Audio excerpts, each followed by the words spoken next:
right, we're recording, big dog. Whoa. Podcast episode 1. Is that right? Mm-hmm. Podcast episode 1. Ooh. Bro, hear me out.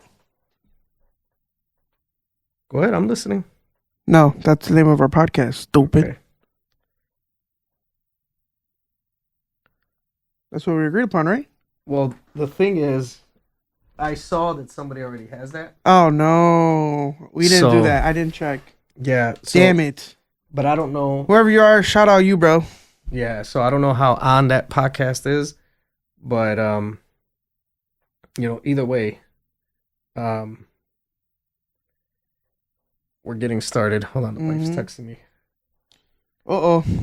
No, she thought she could see it live, but we're not streaming live. Yeah, no. Not yet. We're not that big yet. Hey. We're gonna have like a whole one viewer, your wife. Maybe 2, my wife. That's crazy. We're gonna get the baby a YouTube channel just to get that 3rd viewer. Yeah, right. Yeah. But this is cool, man. I know we've been talking about doing this for quite some time, and here we are. Here we are. So I think we got to celebrate, and the only right way to do it is by having Manny buy his music cocktails. Oh, that's right. Well, maybe for people that don't know who we are, except for the 3 people that are going to watch, which is our wives and my child, why don't you introduce yourself, and then I'll go next. Sure. Say the best for last over here. That's right. Well, I'm John. I like to fuck around. No, I'm just kidding. I'm John, man. 34 years old, chilling, Puerto Rican, born in Chicago. I just like doing funny, dumb shit. I'm a professional by day and a piece of shit by night. Oh my! Don't God. judge me. Oh my God. No, just kidding. But no, yeah, man. I mean, First Amendment, baby. freedom of expression. Freedom of expression. I said nothing wrong.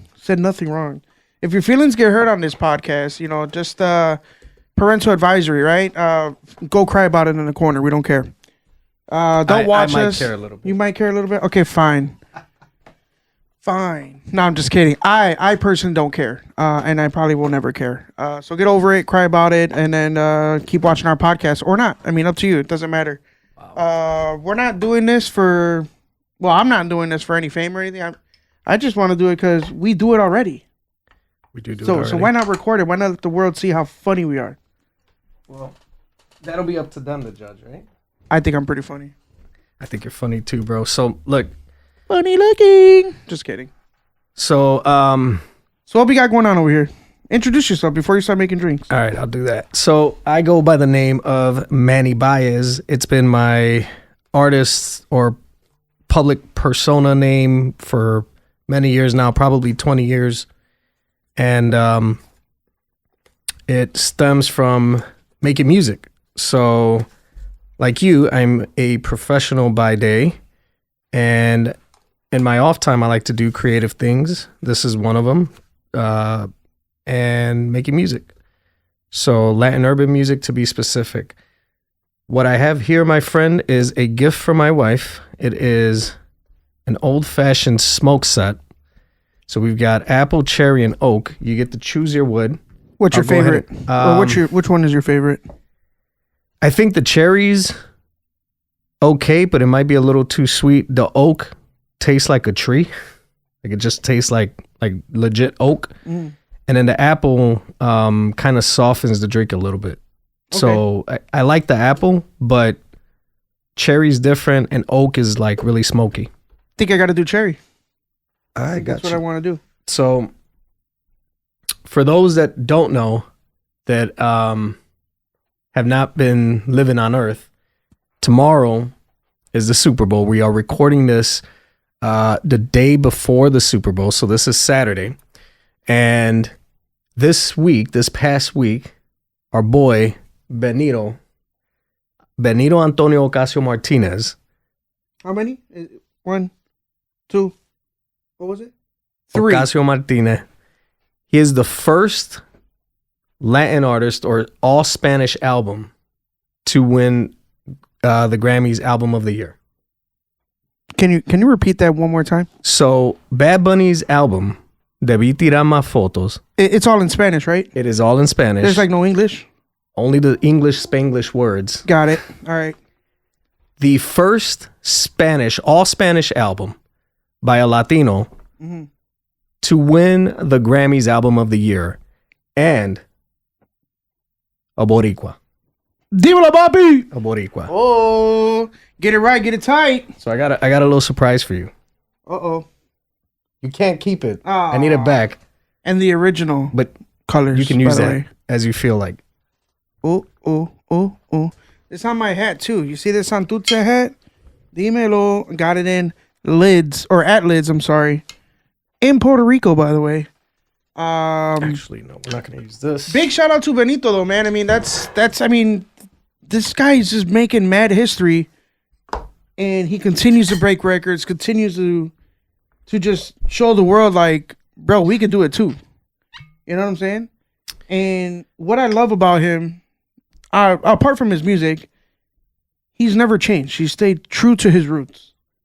He never, you know what I'm saying? Like, the money didn't change him. Some people, it's like, some of these artists will make some money, and like maybe they have a strong belief prior to making that money, and then after they make that money, their beliefs are swayed because of the money, or they're censored because they're a public figure. I mean, I don't know. I don't know how many of you guys follow Bad Bunny. I know we do. I don't ever see him being censored, dude. Yeah, no, shout out to Bad Bunny and his team for just being as authentic as possible. I mean, it sounds like what they do is authentic. I mean, I don't know any of them personally. I don't know him personally or anything like that. I don't pretend to. But I followed his career since he started. And it's like watching the dude grow up in front of everybody.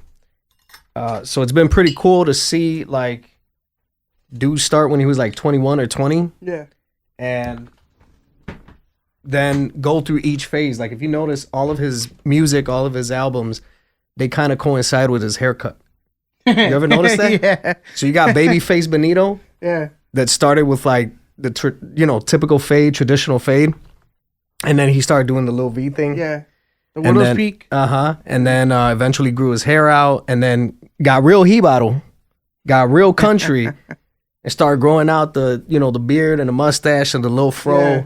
So he got real Jibaro with it. So for those who don't know what Jibaro means, Manny, can you give a quick, simple explanation of what that is? Yeah. So a Jibaro is a Puerto Rican farmer. So it is a mountain person, someone that grew up in the mountains, was farming the land, just a traditional folk Puerto Rican lifestyle. Yeah. So thank you for that. You said Cherry, right? Yeah, Cherry. Okay. Because we're going to have viewers, hopefully, right? Whoever views us and watches us in the future, thank you in advance. But we're gonna be saying these slangs, these terms, these words, whatever you want to call it. And you're not going to know what it is. Or maybe you do, I mean, our wives are Mexican, and I think they have a good understanding of our slang. I mean, I catch Gato using it all the time. Dude, after 8 years of being with my wife, been together 8 years, been married a few months. Shout out Congratulations, to my wife. By the way. Thank you. She'll say something in Mexican, like Mexican whatever. Slang or whatever, and I'm like, dude, it's the first time in 8 years you've used that, right? And I don't know if Gato does the same thing to you, but dude, she doesn't do any, well, apart from like I'm gonna do her Spanglish, you know how that goes. Mm-hmm. She doesn't really like use any Mexican terms. I mean, not like loosely. The only one that she does use loosely is when she speaks to her mom. She goes, "A." Oh, really? Yeah. Does Vane do that? Like a fucking Canadian A? No. Not really. But the weird thing they do that I always thought was weird is that they'll talk to their sibling and be like, my mother. Or my father or whatever. Like, mi mamá me llamó, and blah, blah, blah. I'm like, it's both of your moms. Isn't it like our mom? But no, they do that. I do that too, though. Do you? Yeah. Yeah. I even do that to my mom. She'd be like, your sister. I'm like, your daughter. I don't know. It's weird. Get that into without spilling any. I just cool. I don't know. It's just funny. All right. So look, these cherries, these are called maraschino cherries. The Luxardo brand. Did you get them at the Maraschino Mountain? No. Is that where they got the name from? No, I don't know. I'm just talking crap. All right. So look, if you ever go to a restaurant, or if I ever go to a restaurant or a bar, and I see that they give me like those Sunday cherries in the drink, I get pissed. Oh, They're really upset. red ones, or the ones that man. they put on ice cream. Yeah, you gotta have these. All right. He's so picky, by the way. I am. Well, because I mean, you're buying a drink that is supposed to be, a decent drink, right? Like you're paying good money for it. Use the good ingredients. All right, so let me mix this up. The way this is gonna work, I'm gonna mix this up. I owe you a little peel. All right. Wait, did you burn it? Oh no, you didn't burn it. No, not yet. So this is yours.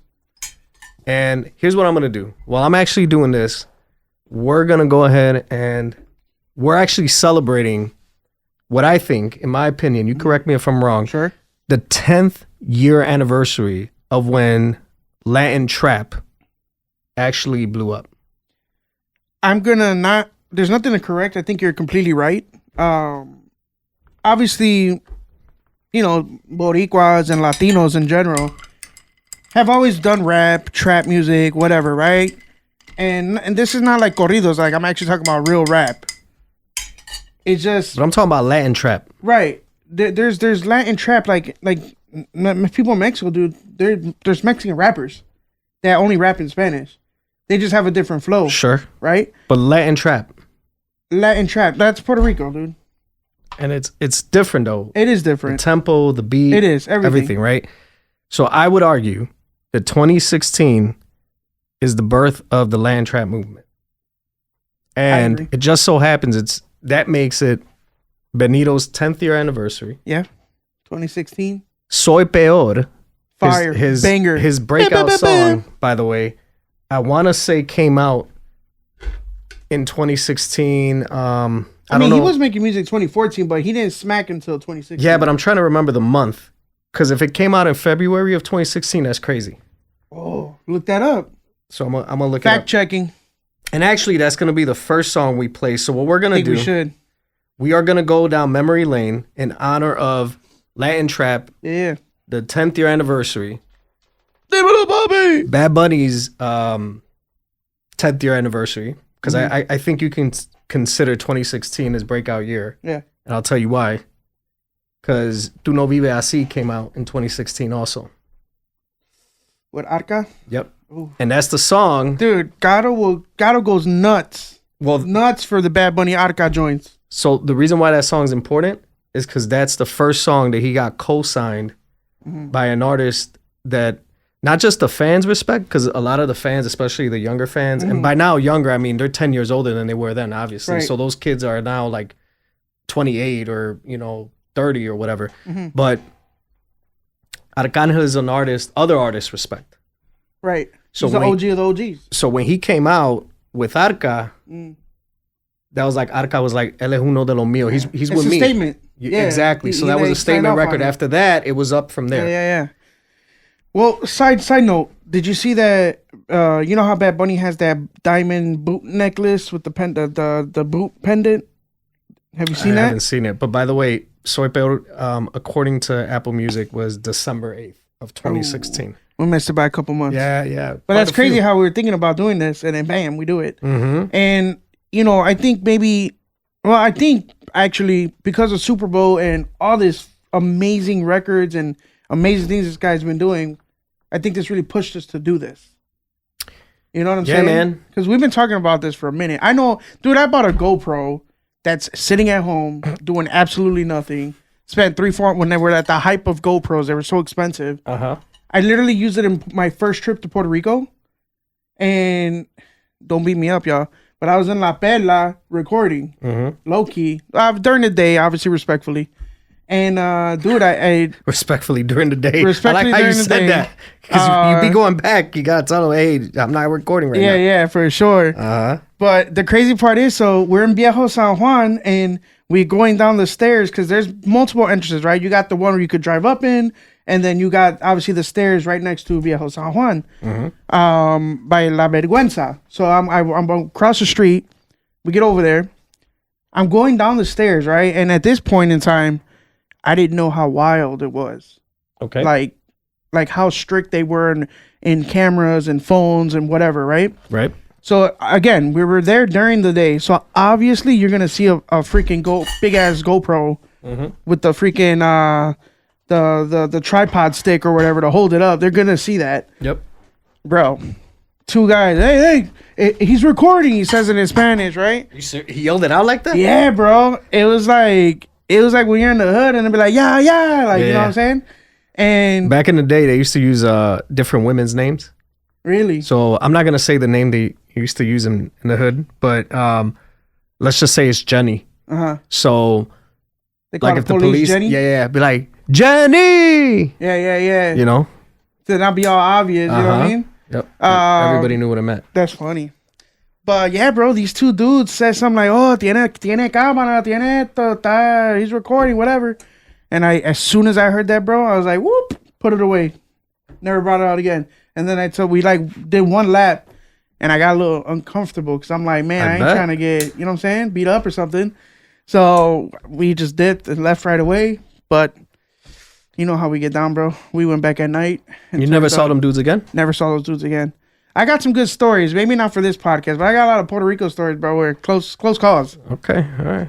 But it's a good time. But anywho, right, I'm excited. This smells delicious. Let's see if it works. I need to buy one of these. Get it on camera. All right, ready?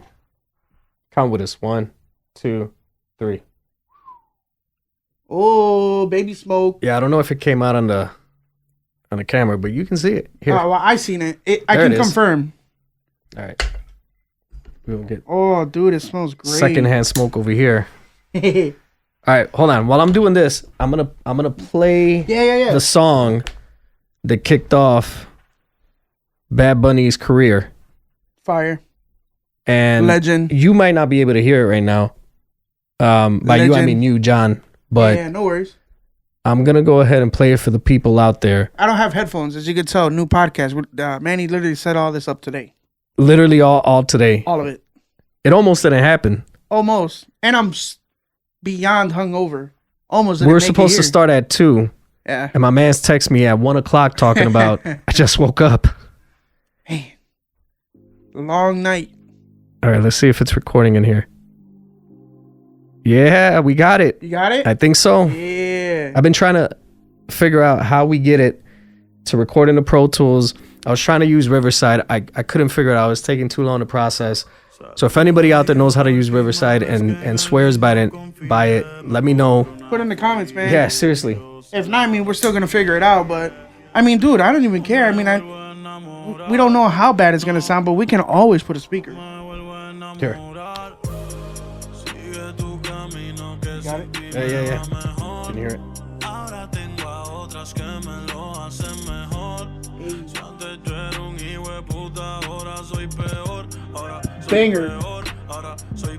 Banger of a song, bro. I mean, the dude got hits after hits after hits after hits after hits after hits. I'll leave these here. Why not? Just leave them there. Do you remember any songs from 2016 that you were like, yo, like, if you want to go back to that time and you play one that'll take you right back? That'll take you. I mean, Apple Music got a 2016 section. By the way, hold on. I think there's another anniversary that we forgot to mention. It's the 10th year of us being friends. Hey! Yeah, officially. Because even though we knew each other in passing before that, we didn't really actually hang out or kick it like that. Yeah. So it's actually our 10th year anniversary of being friends, bro. That's true. And that's crazy because we worked for the same company. I remember seeing you, you're training, doing whatever, I'm helping out. I just said, what's up, bro? And just kept it moving. And that was it. This helped bring us together. Yeah. Oh, yeah. Good old Jack. Oh, good old Jack. All right, so look, I don't drink as much as I used to. Thank God. But today is Saturday. Yep. And it's our 10th year anniversary of being homies. 10th year anniversary of Latin Trap. 10th year anniversary of Bad Bunny. So I think it's only right we take a little bit of a shot. Hold up. Little shot. You could do half shots. Tiny shot. Because I think... Half shot. I did so many... Singular. Half shot. We'll see. I did too many Irish car bombs last night, bro. crazy. And it's like, shout out Lisa, the bartender, but she's like, let's do car bomb. I'm like, all right, cool. And then she just kicked off a roller coaster of car bombs. And every freaking weekend, all I've been doing is car bombs, working my way up for St. Patrick's Day, which is, by the way, my favorite. You train for St. Patrick's Day? I'm training, dude. Training. Like, by the time I get to St. Patrick's Day, I'm going to be a machine. That's hilarious. Are you ready? I have a funny story. Hold on. So, every year for St. Patrick's Day, we go to the same bar, right? Or, with the same group of friends get together, whatever that looks like. And every year, we're up at the crack of dawn, 7 a.m. or whatever. We're drinking Irish coffees, and we make our way to the bar that we go to every year. I typically by noon or 1 o'clock, I'm damn near almost blacked out. Like over the edge. But I'm functioning, right? So every year, whatever, I always record the last time that I look at on my phone, so I know how long I last, right? Because we're drinking from 7 in the morning till pretty much all day. So one year, 7 in the morning? 7 in the morning we start. What time do you wake up? 6:30, and I just jump in the shower real quick, change, and then my guy picks me up, Angel. Hat guy.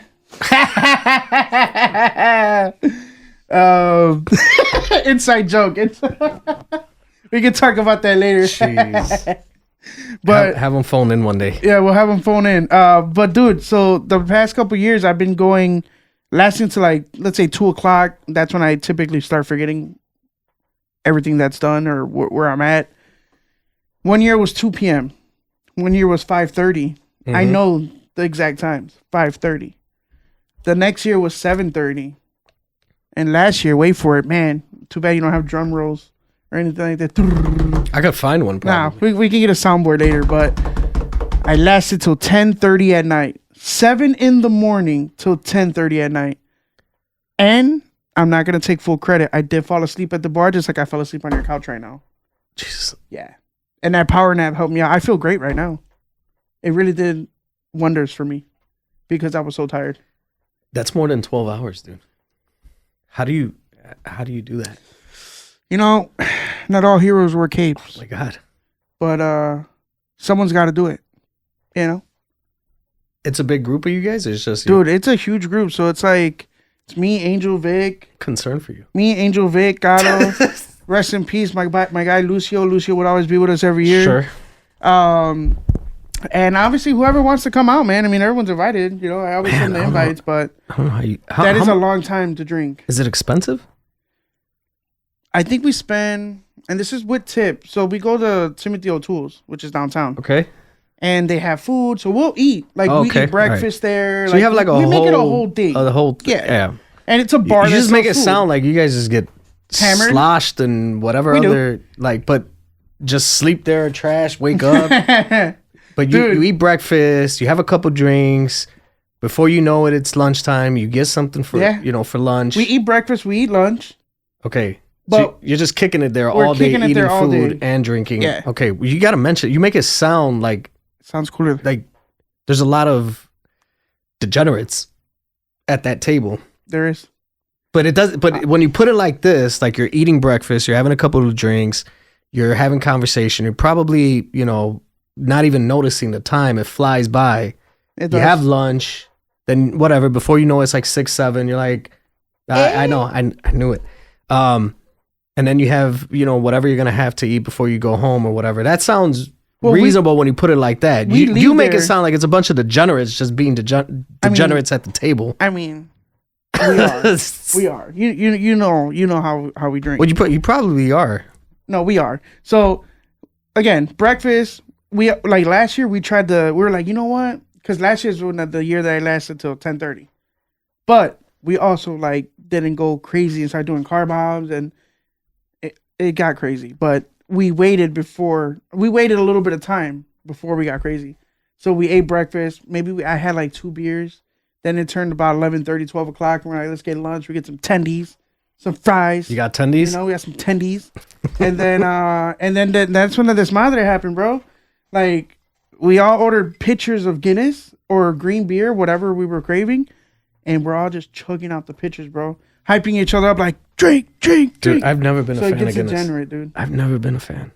No? No, my brother likes Guinness. I don't know if he still does, but he used to.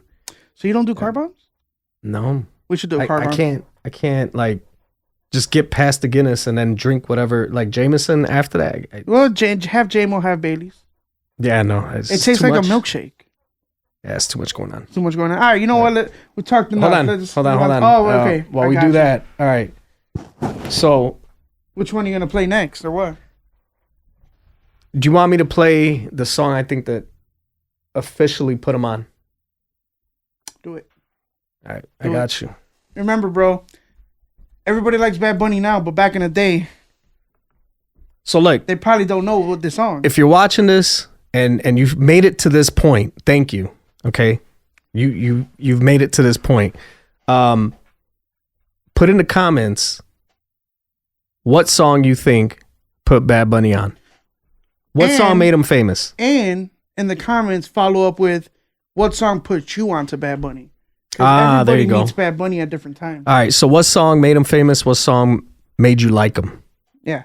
That's dope. I like that. Yeah. So, Me es Soy Peor. is it really? And Dile. I think for me it was Dile. I think it was Dile for Yeah, me too. I think it was too. But And I think he don't- produced the beat too. Man, that's crazy. He I mean, produced that's Sorteo. talent, He bro. produced Dile. You do the same Yeah. thing. This guy makes his own beats. He Man, raps his own lyrics. I haven't made a beat in a hot minute, but I could play the one I'm working We'll put something on for them. on. But yeah, man, It's crazy. Dile I think did it for me. Dile. You know what? When Dile, I hear tú Dile, you no want to know what it vives así. reminds me of? Which our boy Duan. Dewanski. Duan, if you're watching, man, se te quiere, brother. Yeah. We miss you. This one's for you. This one's for you, bud. All right. Cheers. All right. Salud. Make sure you get the flag out. Mhm. All right. Let's see. Taste Ooh. this. Salud. Shoot. All right, we're gonna play the record. This is the song I think I credit with. Oh, the Getting Bad cherry's my Bunny- favorite. I'm sorry to cut you off. You like it? This is delicious. Okay. Dope. I'm glad you like it. If your cousin's watching, best old fashioned I've ever had. Zoom into my face. You lucky? can't. I know you can't. I can't. But picture him zooming into my face while I say this. Man, I'm checking the audio to make sure we're still recording. I'm paranoid it's gonna stop, but no, I think we're good.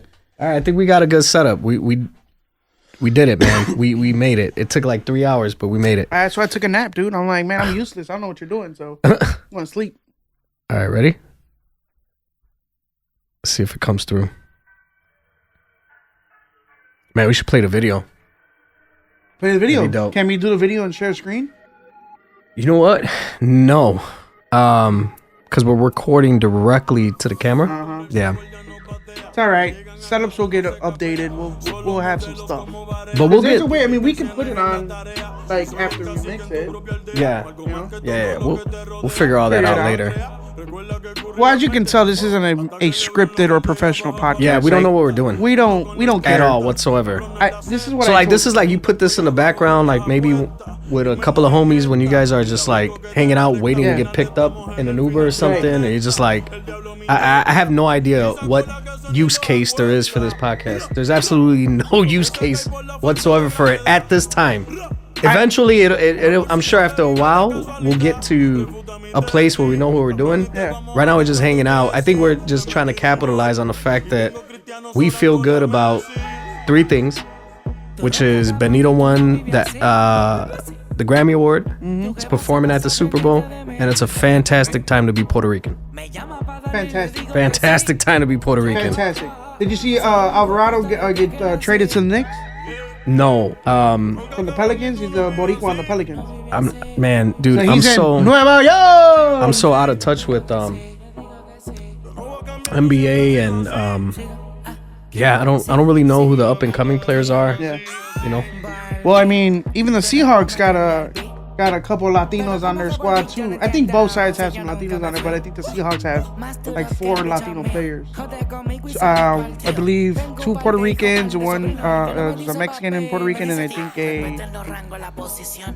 I don't know what the other guy is. To be honest. Maybe Colombian. I think Colombian. So they got Alright. 4 Latino players on there, pretty decent. look, I'm gonna I'm gonna give you the headphones when the second verse comes on. You want my reaction? Yeah, I think that's the coldest verse on this song. All right, let's do it. But the fact that you keep up with NBA is crazy because I can't. I feel like the players move so much, and like the commissioner allows it, and I don't know if he has any power to stop it or anything. But David Stern, what he wanted to do was he wanted a star in every market. Right. So every team had a star, even if they were like the last place team, it didn't matter. But here, yeah, here it's gonna come in. All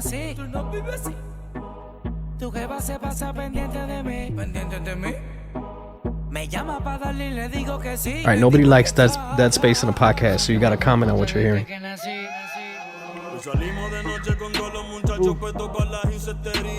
Bro, it's slow. Right? His flow's dirty. Me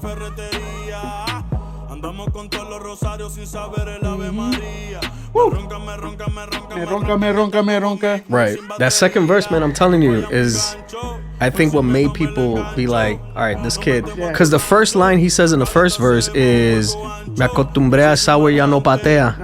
That hooked everybody that actually, you know, is like a fan of rap because they're like, oh, that's dope. How he kind of like, yeah, that he was able to say like he got used to something. It ain't kicking like it used to. It kind of made people think like differently about him that he was able to rap. Dude, he's crazy. He's getting off on me. But even Arca talking about how he's a boss. He used to hang with the bosses. Right.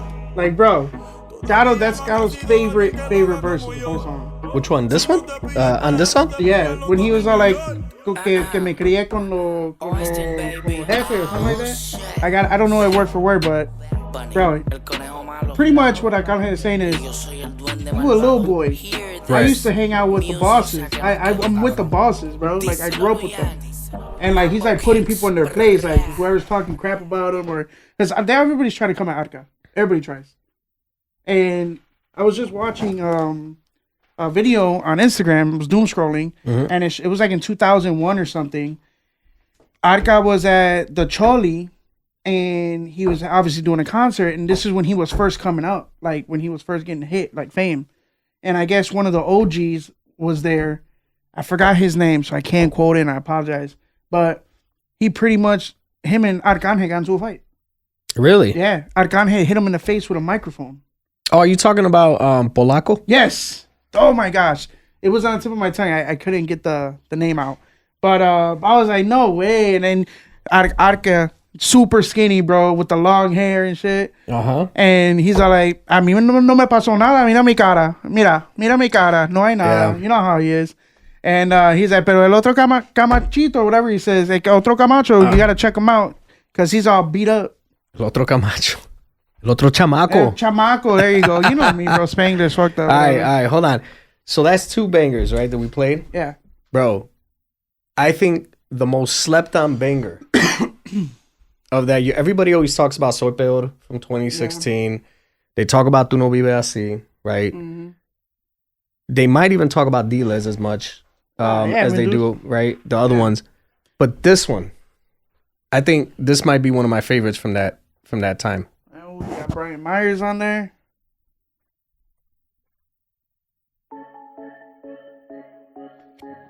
Ah, 2016. I'm gonna let you hear it. You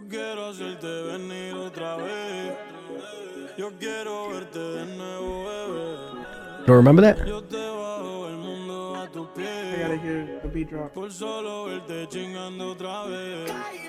Oh yeah. There you go. Yeah, when he comes in, Kyle. Yeah, I'm like, yeah. Kyle. This is a banger too. Uh-huh. But it is slept on.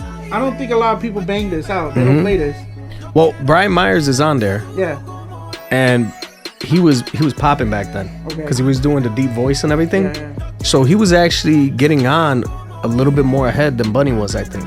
In my opinion, I think Myers at that time was probably, like, if you had to compare their trajectory, he was like kind of here in terms of the trap scene. Okay. And then eventually Bunny there was like a period where I think he dominated the trap scene Yeah. from like 2017 on, you know.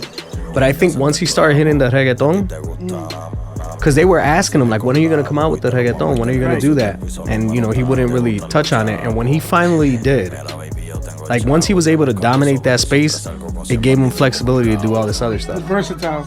And then he went into the reggaeton, started doing all these other songs with like Becky G and all these other people. And then he made a couple of songs with Balvin. Yeah. And for people that follow reggaeton as much as I do, what is that saying? I don't know. Oh, we gotta double check it. All right, hold on. Let me go double check. Checking the camera. Technical difficulty. But what I was gonna say is, there's a point in time where I think it was almost 2015, 2014, where reggaeton started falling off. Yeah. And the Colombians came in. So you had Maluma and Balvin. They kind of made it relevant again with the songwriting. Yeah. And then Nicky Jam came back. But Nicky Jam has spent time in Colombia. So when he came back, that little wave, so the trap scene, some Nicky Jam. so the Latin trap scene gave space for reggaeton to become what it needed to be. And then everybody wanted to hear reggaeton again, so all the trap rappers started doing the reggaeton. Yeah. And dude, they're killing it, bro. Still killing it. We got all the güeros. Titi me preguntó. All the güeros. Un VIP, un VIP. Hey. Everybody's in the VIP now. Bad Bunny's a staple, bro. Everybody loves Bad Bunny. What happened? Is it overheating? Oh, so we didn't record? No. Yeah. It just stopped for a little while. But the audio is recording. So there's just going to be a gap in video here and there. We'll just, I don't know, we'll play It's like... all a learning curve. Yeah, we'll play like... I mean, we can also clip videos and put it back in. We'll play GIFs or something. Yeah. Or whatever. We can play the video for Diles. We'll play the video for, you know what I'm saying? Something like that. There you We'll go. figure it out. Man, let me see. Surprise me with another one. Let's see. You know what? What was... So, did you already play the song, the one that put you on a Bad Bunny, right? You already played that? I think I've already played mine. No, I didn't play the one that made me a fan. I'm trying to think. I think the one that made me a fan of his might be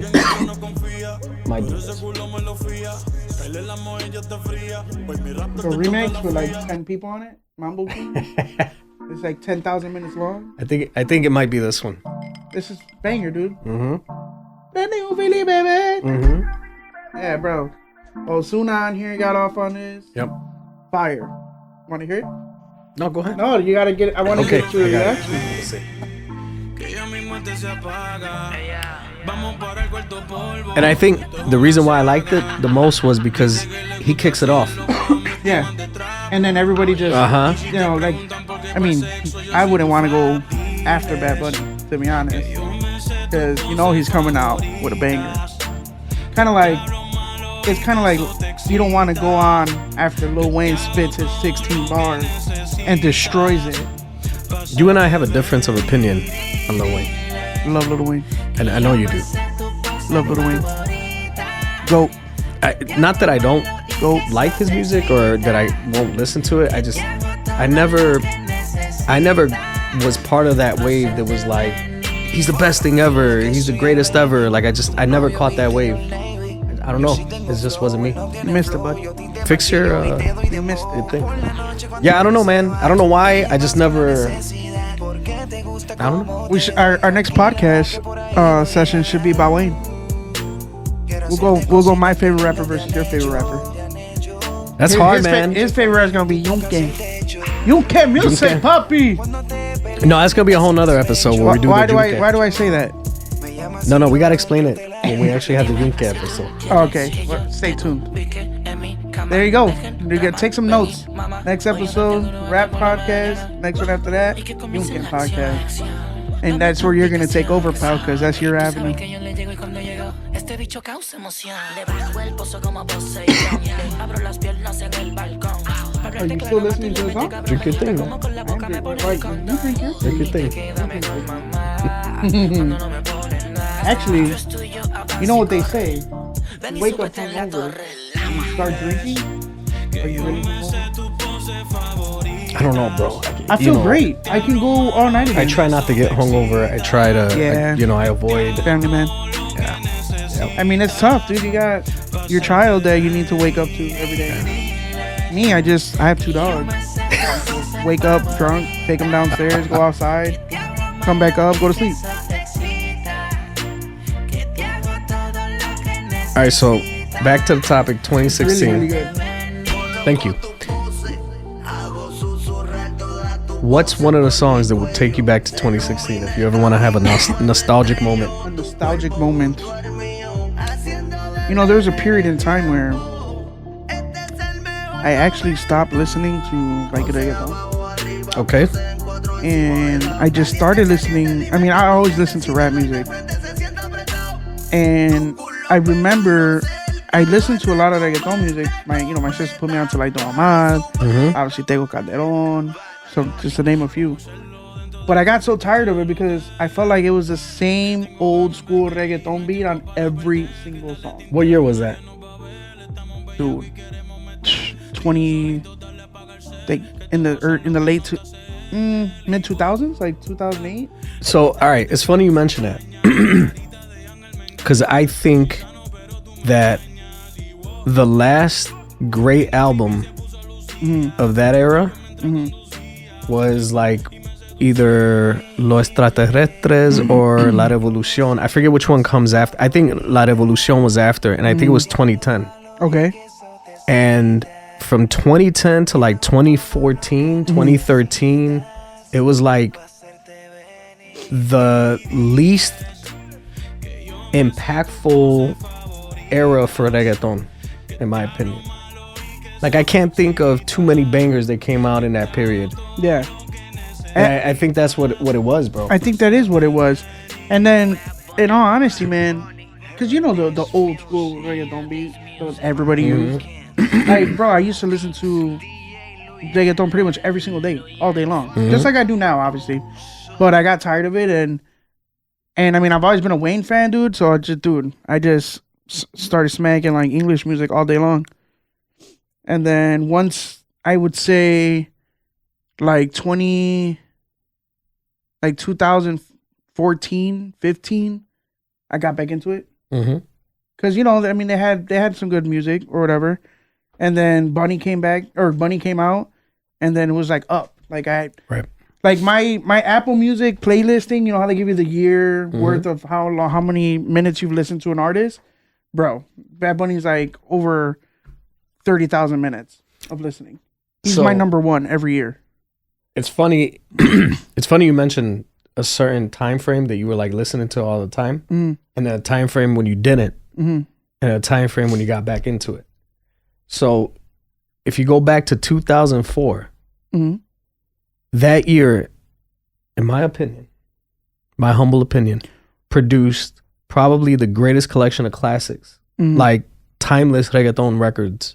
Yeah, that you'll ever find. We're gonna have to do an episode on just 2004, but that's the year that Zion and Lennox collaborated with Daddy Yankee. Daddy Yankee came out with a bunch of stuff. Alexis y Fido came out with stuff.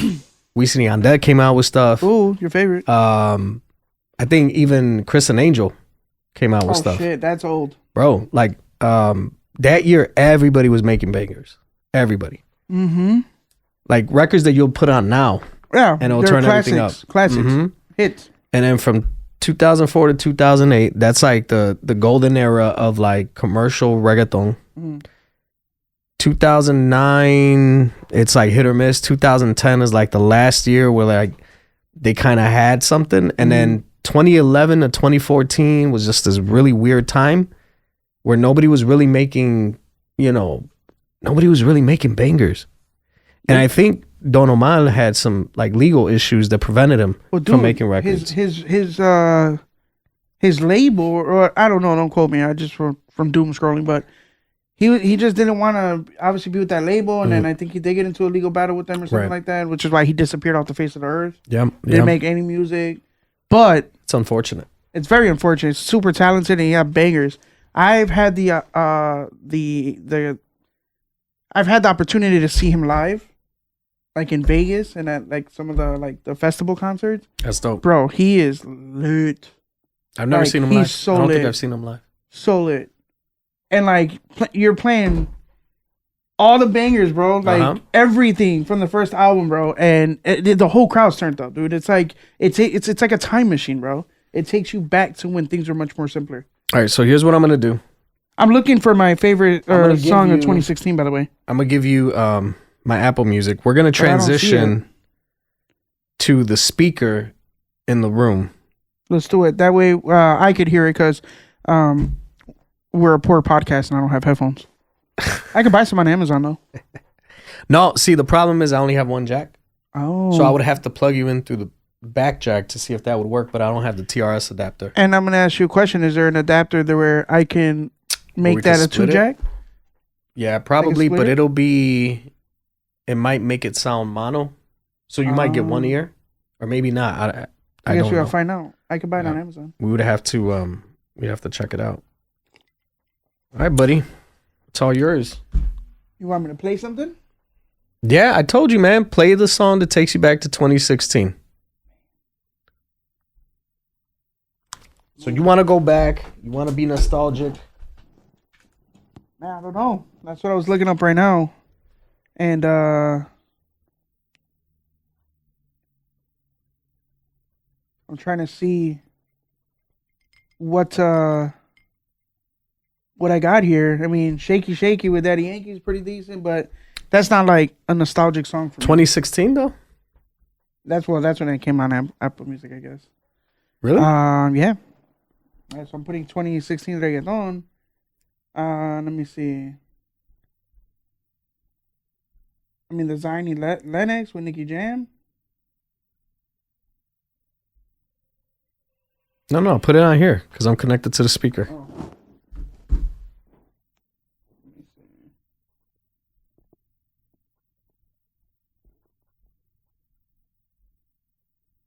Yeah, you got the same stuff too. Here we go. We'll play this one. This one's a good one. I like the beat. Osuna. It's a good song. Okay. It's a still banger in my opinion. I mean, I'm not a Nati Natasha like crazy fanatic, but Osuna's lit. Not to take away from Nati. I mean, she's talented, but it's just not for me, you know.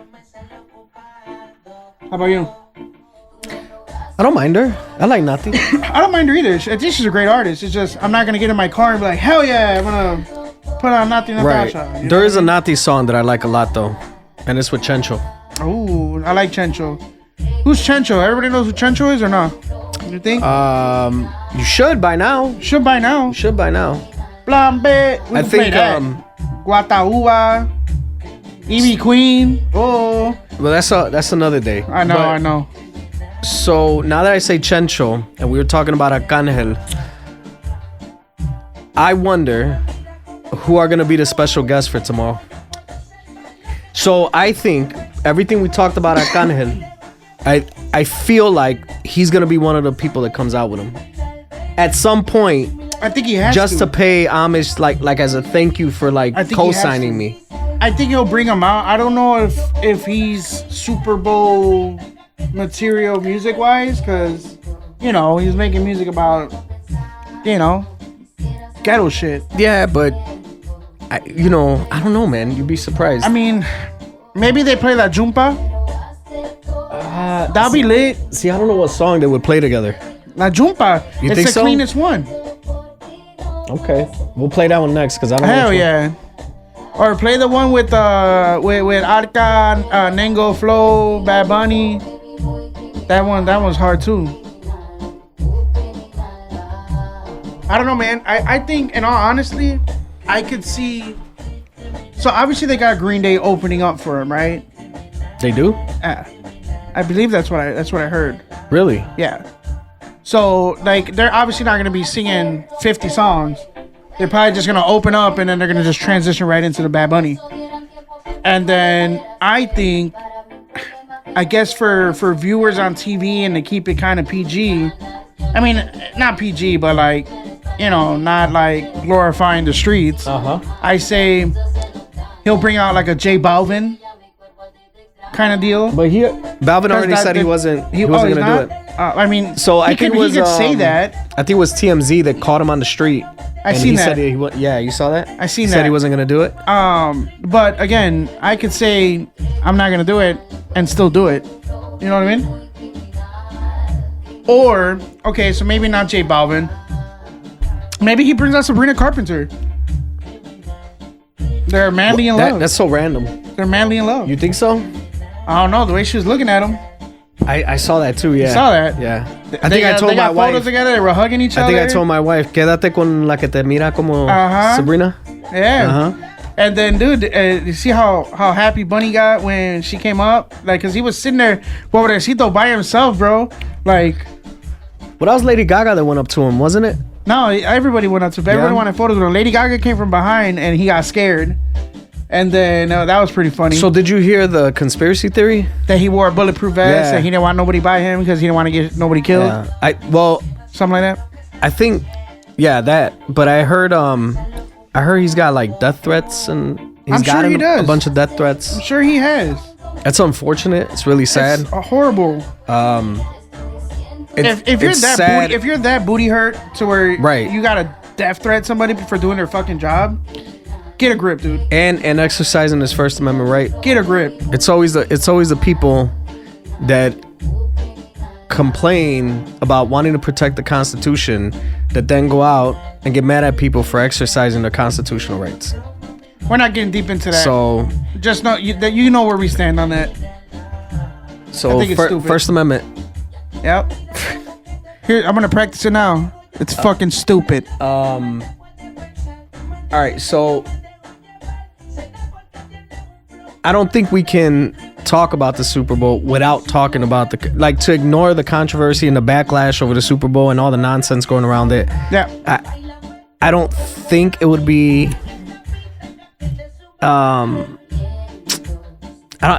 I don't think you could get away with it. So for you personally, what is this Super Bowl mean for the culture, for the Super Bowl in general? Personally, what I saw was really interesting. That people were like, he's not American, or he's not from America, or he's not whatever, and it's like. He's not. He's Puerto Rican. He's a citizen. He's a citizen, yes.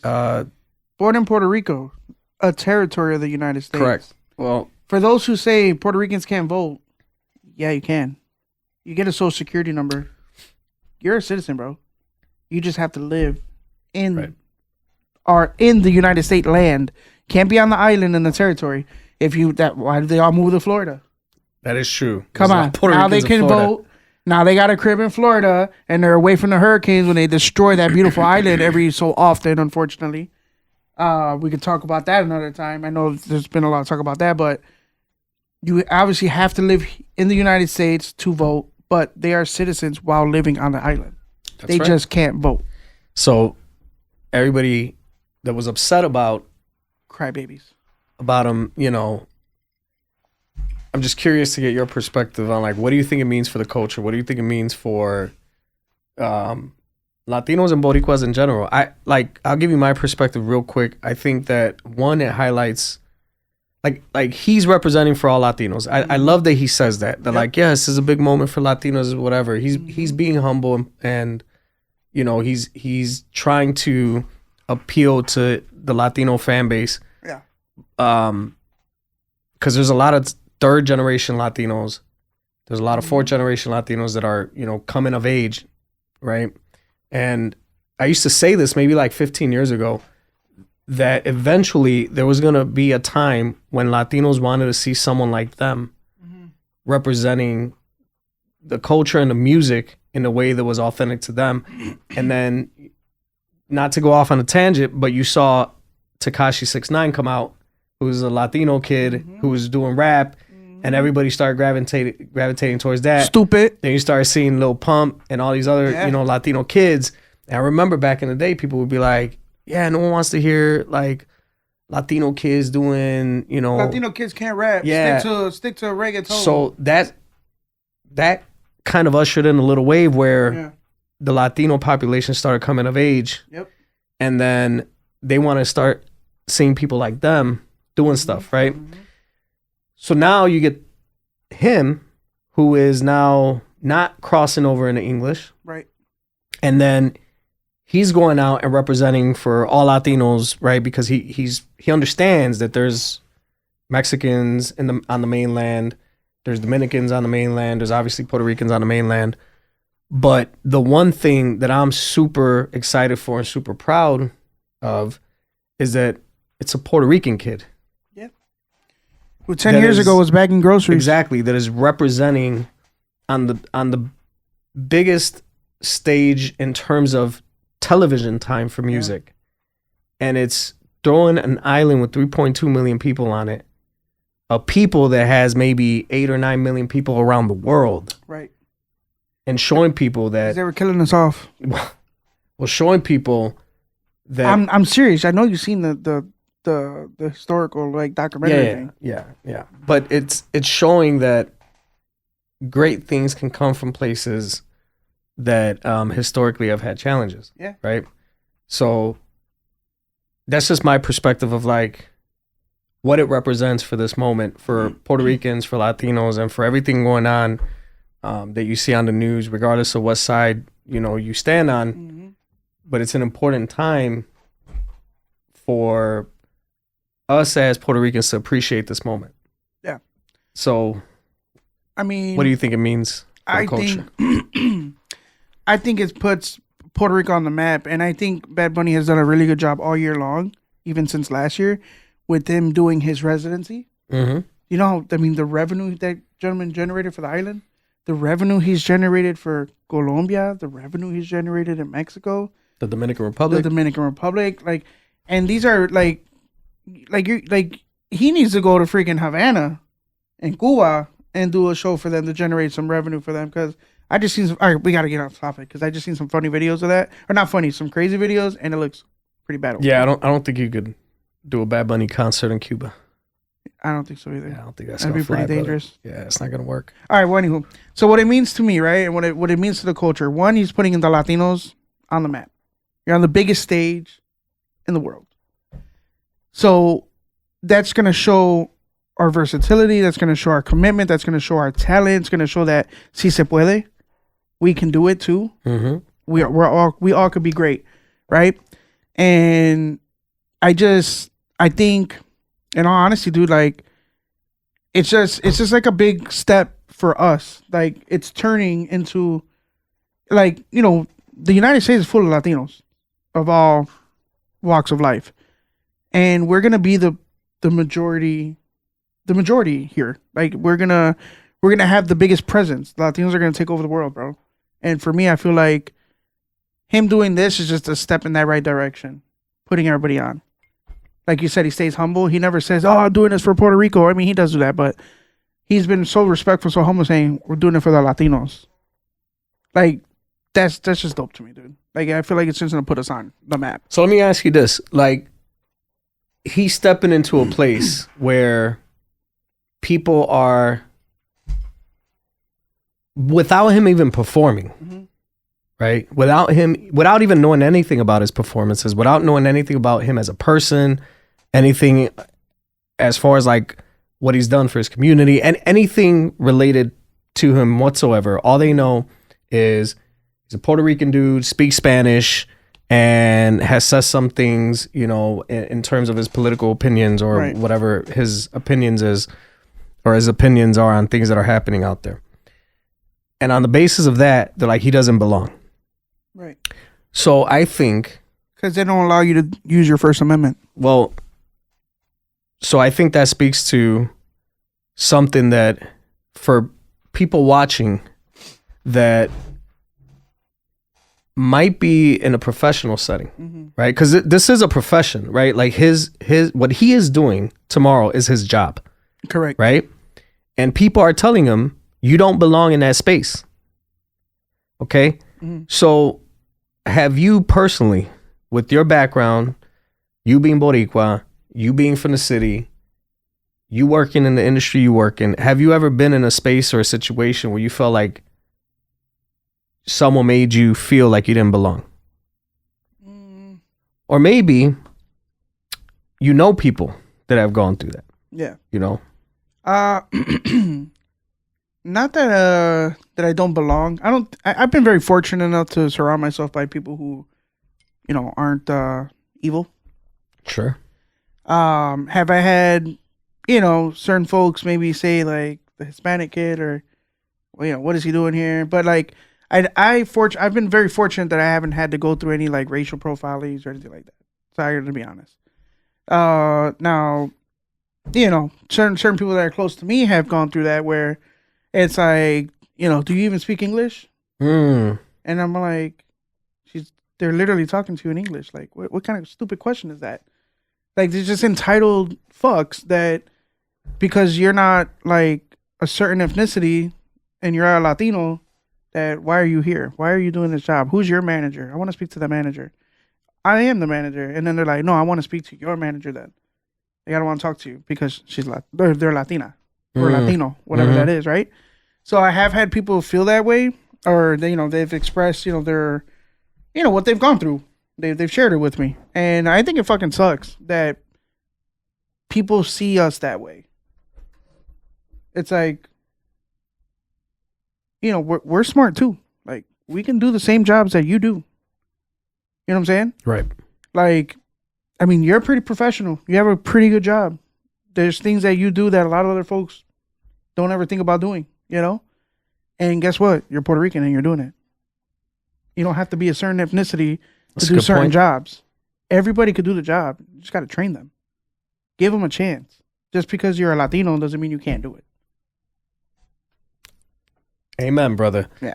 I'm getting angry. So I like I like that you said that and when I go into certain places and I do certain things and I represent yeah. what I do professionally, part of me does remember that I'm Puerto Rican.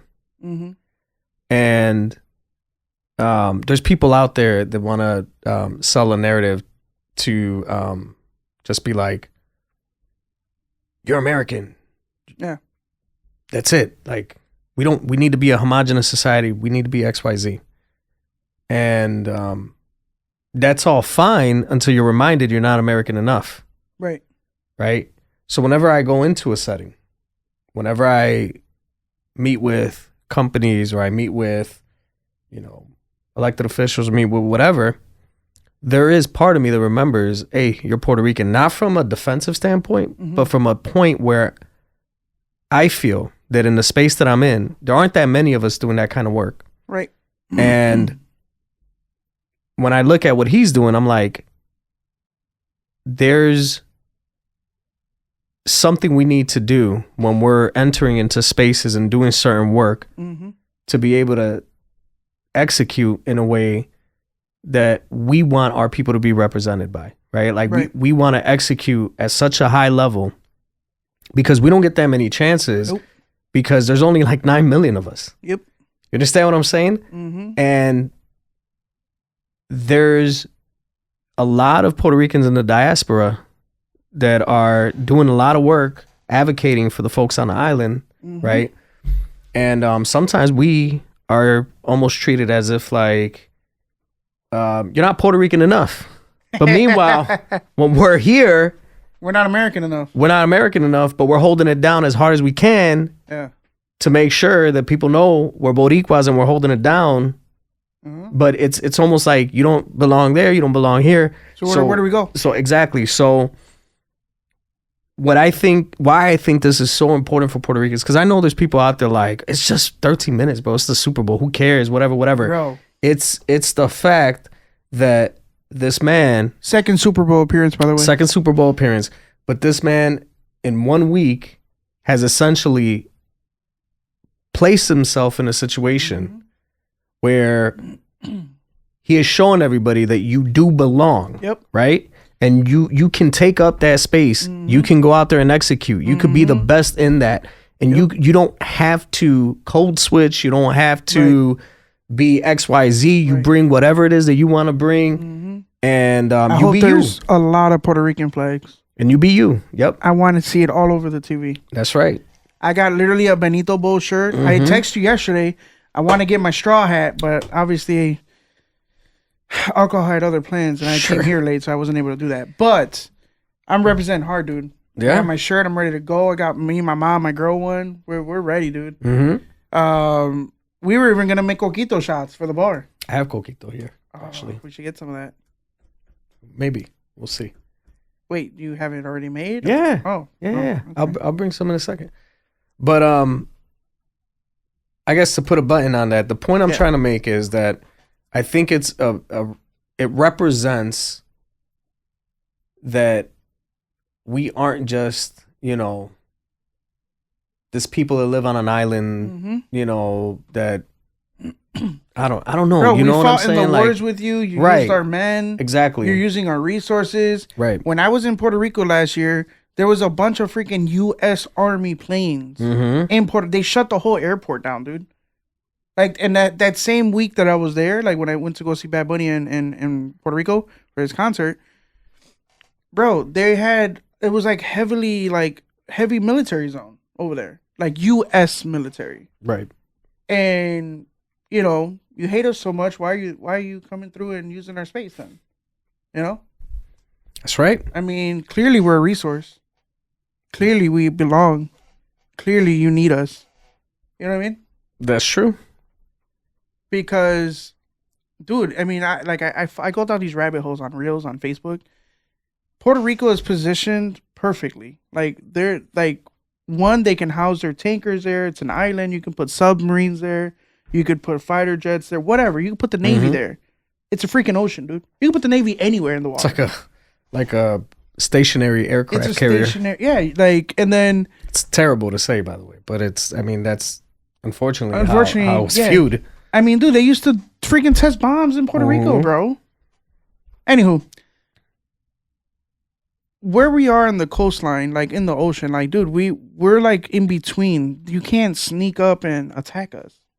Like, we that island matters. We need that island. There's a reason why the U.S. treated it and took it from Spain or whatever. They knew it's a resource, dude. Right. You know what I'm saying? There's like that little piece of in Alaska where if the water freezes enough, you can walk like 2 miles and walk into Russia. Right. Like, there's a reason why we own that land. It's strategic. It's strategy. We have to have that land. Right? Same thing with Puerto Rico, dude. Well, I just hope that people who ever feel like there's not a place for them in whatever it is they're trying to do, see that and are like, nah, man. Like, we do dope shit. Yep. Latin people do dope shit, bro. We all belong, in my opinion. All right. So, 2016, what else you got for me? See what I got. Hit him with some of this. I know it's not 2016. Play your favorite. You don't have to play this one. When did that come out? I don't know. It's because on Apple Music, it's going to show the date that it was uploaded on. Actually, I lied. Let me see.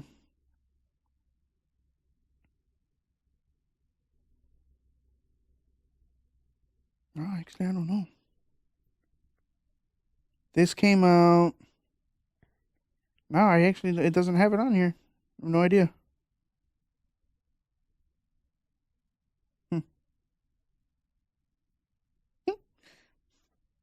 My mom sent me pictures of her dogs. She dressed them up today. She got 2 of them? She had 2 of them. She's so funny. This one's all laid out, ready for belly rubs. You know what, bro? Just play a hit. It don't got to be 2016. I mean, it should, but just play a hit. I'm trying to think. What was out there? Oh.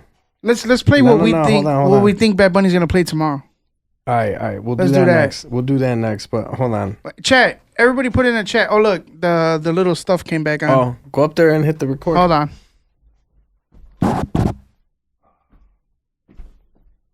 Got technical difficulties. It is this one. What am I doing here? So hit the OK and then hit the little red button that says record. On top. All right, check this out. Ah, dang, 2017.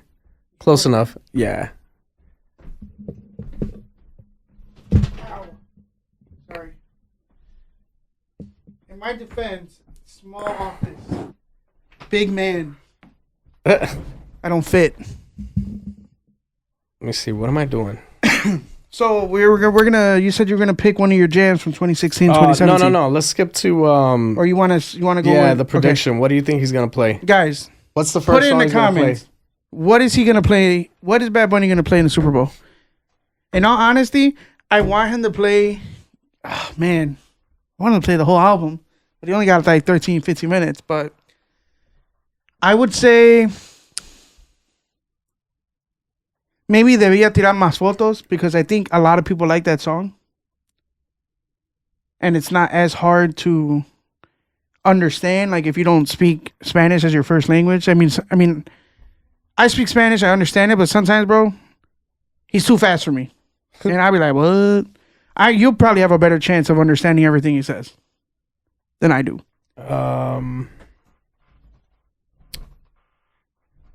But I think I think he plays this, dude. I think he starts with this. I think he starts with this.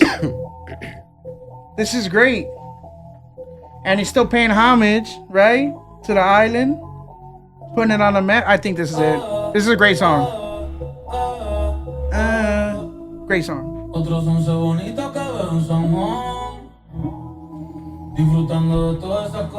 What if he plays Lo que le pasó a Hawaii first? That's such a big statement, dude. I think it's gonna create an outlash. I don't think he will. I think he's gonna play something that's gonna. But what if he plays part of it? Well, they're talking about him playing the Donald Trump cut version. Remember that one? I don't think he won't. If he plays that, He won't be able to. I think it'll be bad. I think they clear everything. I'm all about poking a bear, but not that bear. No, I think they clear everything. Yeah. In a way. I think they do. Yeah, there's no. I don't think there's a way to go around it.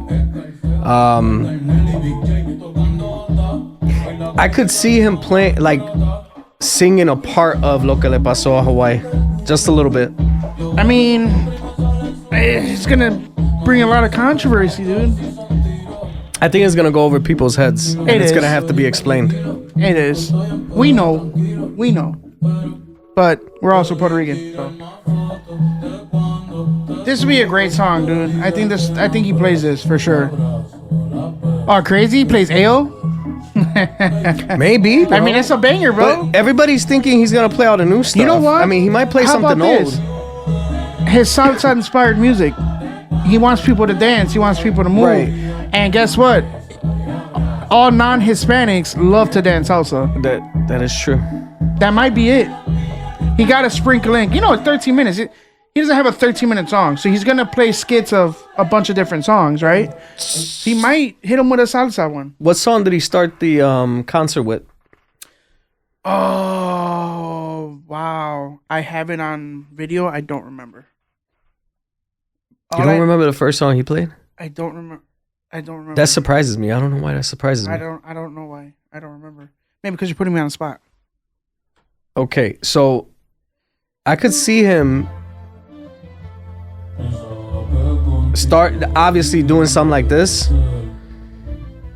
and then he's got to do a plena, so he's got to go into, and maybe what they'll do is they'll have something like this come out and all the pleneros come out.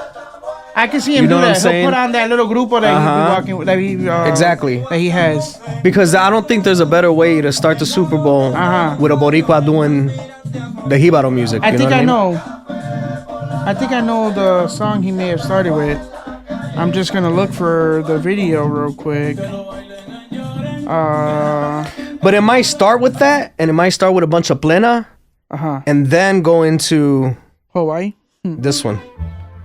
You know what I'm saying? Because he's already gonna have the musicians out. Yeah. So if you already have the plena, and you got the musicians already there, it's an easier transition to this. Yeah. You know? Or he'll close it with this. One or the other. I'm so freaking mad that I don't remember the song he came out to. Or I'm so mad at myself. hey, that's my favorite That's a banger good on the record. Underwater. I could see him coming out with them, yo. He brings out the youngins? I think so. Davey? I think so. Omar Courts? That'll be lit. ML, if he does that, bro, that's the ultimate put on. Alright, let me ask you this. Or this one.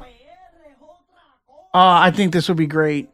You know? Because then it's like, slide, come up on us, you know? Come to Puerto Rico. Or Pitoro de Coco. Love that song. It's a good one. But the challenge that I feel that Think about it though. Super Bowl main stage. Well, you let the puppet. Then he just fucking But that's the thing. That's what I'm saying. So like, I feel like the challenge is if he's trying to make those statements, having to cut the song at the right moment to be able to do that.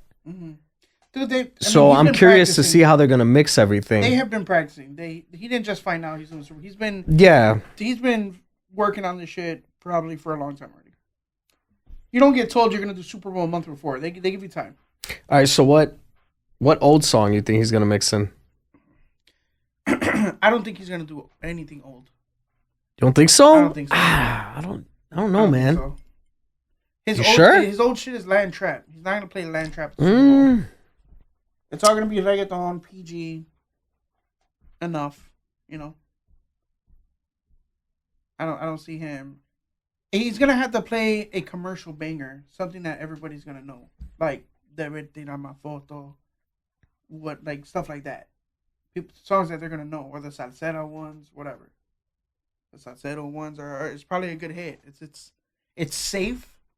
It's PG enough, but still not PG, right? It's PG-13, I guess. I'm trying to think of like how the other artists did it, and I can't remember how they. Like, you know what would be a good case study to see how they did it? Dr. Dre. Right. Well, yeah, he didn't come out and 50 didn't sing, you know, I've been waiting for a track to explode. Like, you know what I'm saying? Like, he didn't come out crazy. He just played one What of his was the bangers. track list though for Dr. Dre? For Dr. Dre? Yeah. I don't know. Look it up. Let me ask ChatGPT Chat GPT. for Dr. Dre's Super Bowl performance. Bro, do you have the paid upgraded version of Chat? I do. I paid it $20 a month. Yeah, dude, that's how I be making the little pictures. I made the picture of us. Oh yeah. The one you sent me. Yeah. That's funny. Doing this $20 a month. Yeah. I don't know if I can commit to $20. Bro, it's very helpful. I mean, I use it. I use it all day. So I do a lot of like strategic thinking and planning and all that for work, and like it's helpful when I have ideas and stuff. I'm like, I need you to help me kind of organize this. Yep. And that's very what helpful. I need it for. I need organization.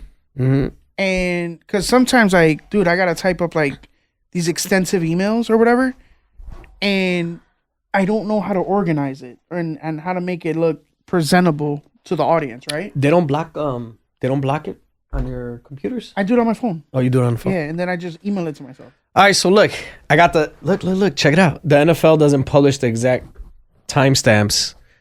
Oh, I'm sorry. The NFL doesn't officially publish exact performance start and end times for each song and halftime shows, so we don't have verifiable timestamps down in a second. However, the entire show lasted 13 or 14 minutes. This is for Dr. Dre's Super Bowl performance, and I think it was like 10,000 artists on. Yeah, it was like 2022. That was a good show, by the way.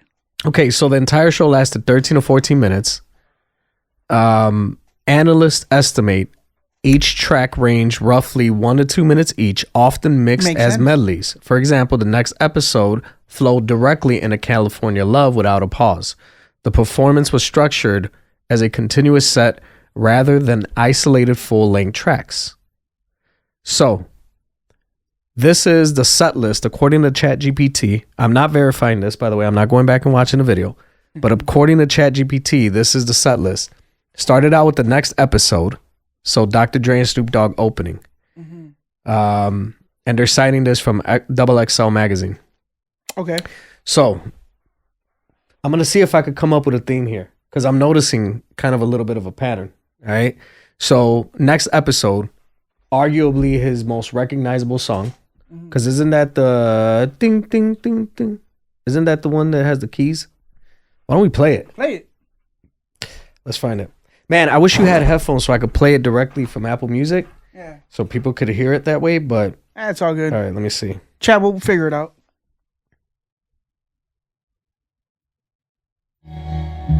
Oh, yeah. All right. So his biggest, most recognizable record...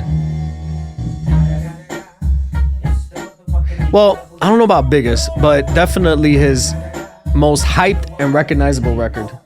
Everybody loves Snoop. And Snoop. coming out with the most famous rapper on the planet, Right. Which is Snoop. Snoop, I don't know how Snoop... Everybody loves Snoop, bro. He's just... Everybody dude. loves Snoop.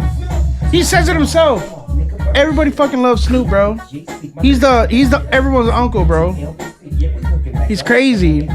And then And he be giving back too. Like he got his little football team and for the kids or whatever. Like he be doing a bunch of shit like that. Pretty so dope. then Shout out Snoop. he threw it back. He went back to his biggest recognizable song from back in the day, Yeah. and they flow together. You see, it's the same. The same style. Same, All right, so it's saying California Love. whatever. Then they go into this. Knows how to party. So then, yeah. according to ChatGPT, they went into In the Club. That's when you have Fat 50 upside down. And then he brought out Mary, according to this.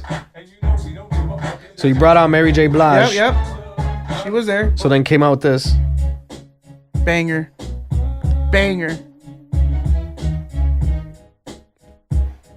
Hey, so this set list does really flow together. It does. But I feel like it's easier to do with hip hop, especially Dr. Dre beats, because it's the same producer, Right. than it would be to go from like salsa to plena to reggaeton to trap. Like you're gonna have to have like transitions in between somehow. And then after Family Affair was this one. So then they slow it down in the middle. You noticed that, right? Mm-hmm. So they slow it down in the middle.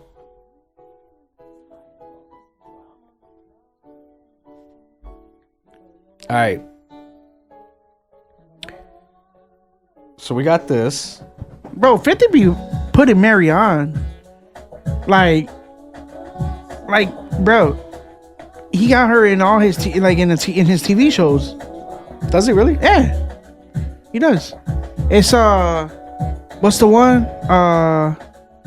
The one with Tariq, Ghost or whatever. Power. Yeah. So there's when the son has his own like spin-off of Power, and Mary is the mother to like one of his girlfriends, and like son to like the one main dude that hates him, and they used to sell drugs together or whatever. Because Tariq obviously following his dad. I don't know if you watch Power, but he followed his dad's footsteps in being a drug dealer. But he's like his dad was like a businessman drug dealer, so he wearing the suits, the you know what I'm saying, the ties, looking all professional, owning a nightclub, whatever. And his son's more like, nah, fuck that, I'm just gonna be a drug dealer. He like wears street clothes, he don't give a shit, and he be killing motherfuckers. He's crazy. So, but Mary is in that show like pretty much the whole show until she wasn't. So then they went with this. I confuse Empire with Power all the time, actually. I used to watch Empire. So then they went with this. But this is a song, bro. Like everybody knows this.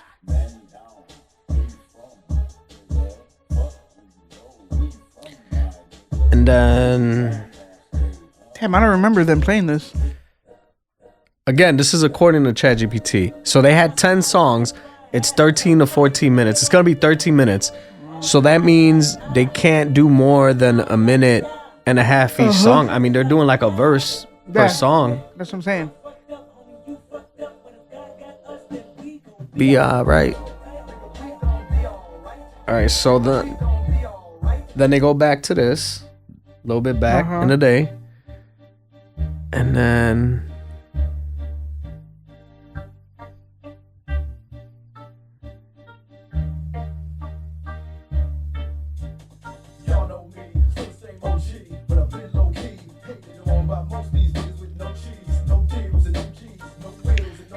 I don't know.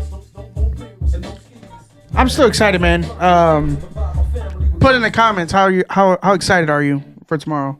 I'm like 1,000 out of 1,000 excited. So they did Lose Yourself, and then you know who was butthurt that they weren't invited to this? The Game. yeah, he was Super upset. butthurt. He's like, how you bring M out before me? Well, first He off, was upset. Didn't M is the man. Didn't Game tell Nori that he was better than them? Yep.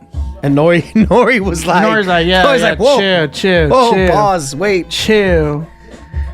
Hey, this is like a wannabe. No, we're doing drink champ activities here. Drink champs. Drink champ activities here. First Amendment. First Amendment activities. First Amendment activities. No, hey, hold on, time out. I got one. Since we're both Chad, we don't even have a name for our podcast. since we're both professionals that have careers, we should I'm not professional. I don't work. No, we should call it Please Don't Fire Me. Oh, that's actually pretty good. That's actually pretty Please good. don't fire me. Now, if I get if you guys make us famous, then fuck it. Like I won't work, but I probably got to pay the bills. Yeah, there's a certain level of money you need. Yeah, probably got to pay the bills to be able to kind of go off the rails and say some crazy stuff. Yeah, you gotta have Bezos money. Like, bro, did you know that Jeff Bezos has a house, obviously in California? He has a like a big ass bush that covers his front yard, and it's like 3 of your houses stacked on top of each other tall. Mm-hmm. Obviously not legal. Obviously he gets fined $1,000 a month because he doesn't cut it. The HOA be coming after him? $1,000 a month.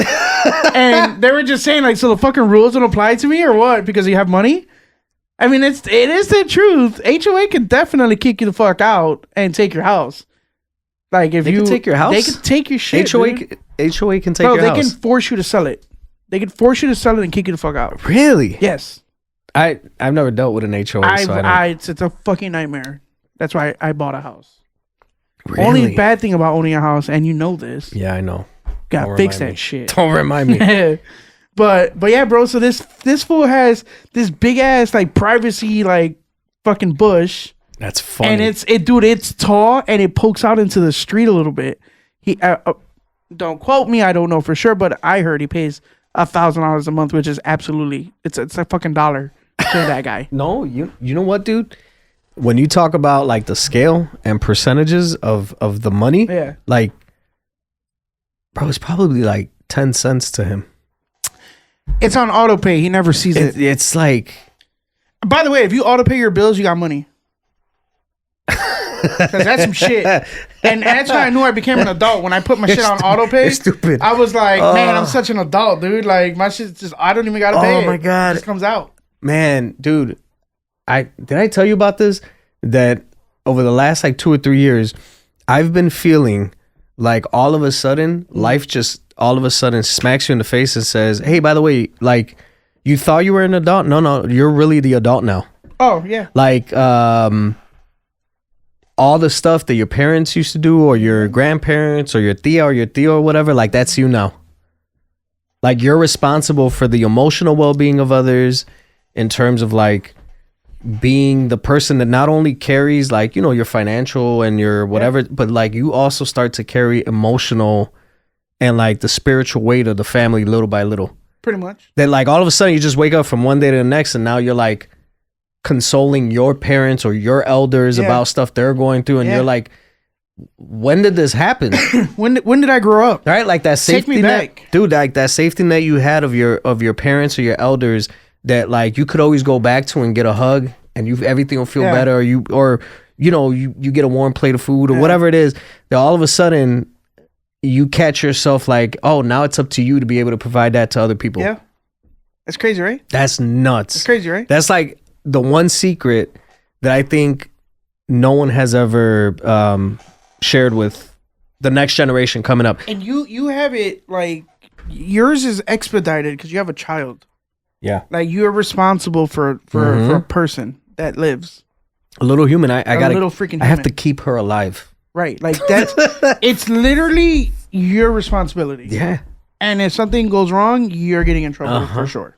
Yeah, that's crazy. She's dependent on. That's freaking crazy. But what's funny about kids, bro, that no one ever talks about is how resilient they are. Mm-hmm. And like, she's so smart. Yeah, like, dude, like I'm sure everybody else's kids are smart too. My kid is like very observant and very, very values driven. And yo, I was talking to probably has your analytical genes, dude. I be catching her sometimes, and she'll be like, "Yeah, but what if?" I'm like, "Stop that, Aria. Learn to control it. Don't be like your dad." Yeah, I'm trying to break her. I'm trying to break her. What if? I'm trying to break her what if habits, and you can edit that out. I know that it's okay. I mean, I don't know if it'll be a big deal. I don't know how this internet stuff works. Yeah. Like if there's certain things you don't share, you do share. Yeah. I don't know what it is. Like we haven't shared our professors or whatever. I don't know what. I think it's okay to share the industry. I just don't think you want to share the organization or the company or whatever because it's like you don't want to speak in an official capacity. We are never speaking in an official capacity. Yeah, by the way, it should be noted that this is in no way endorsed. Nothing. By any of the other things we're affiliated with, whether it be professional or organizations or anything. These are all our opinions. We should probably put that in the beginning and put a disclaimer. Yep.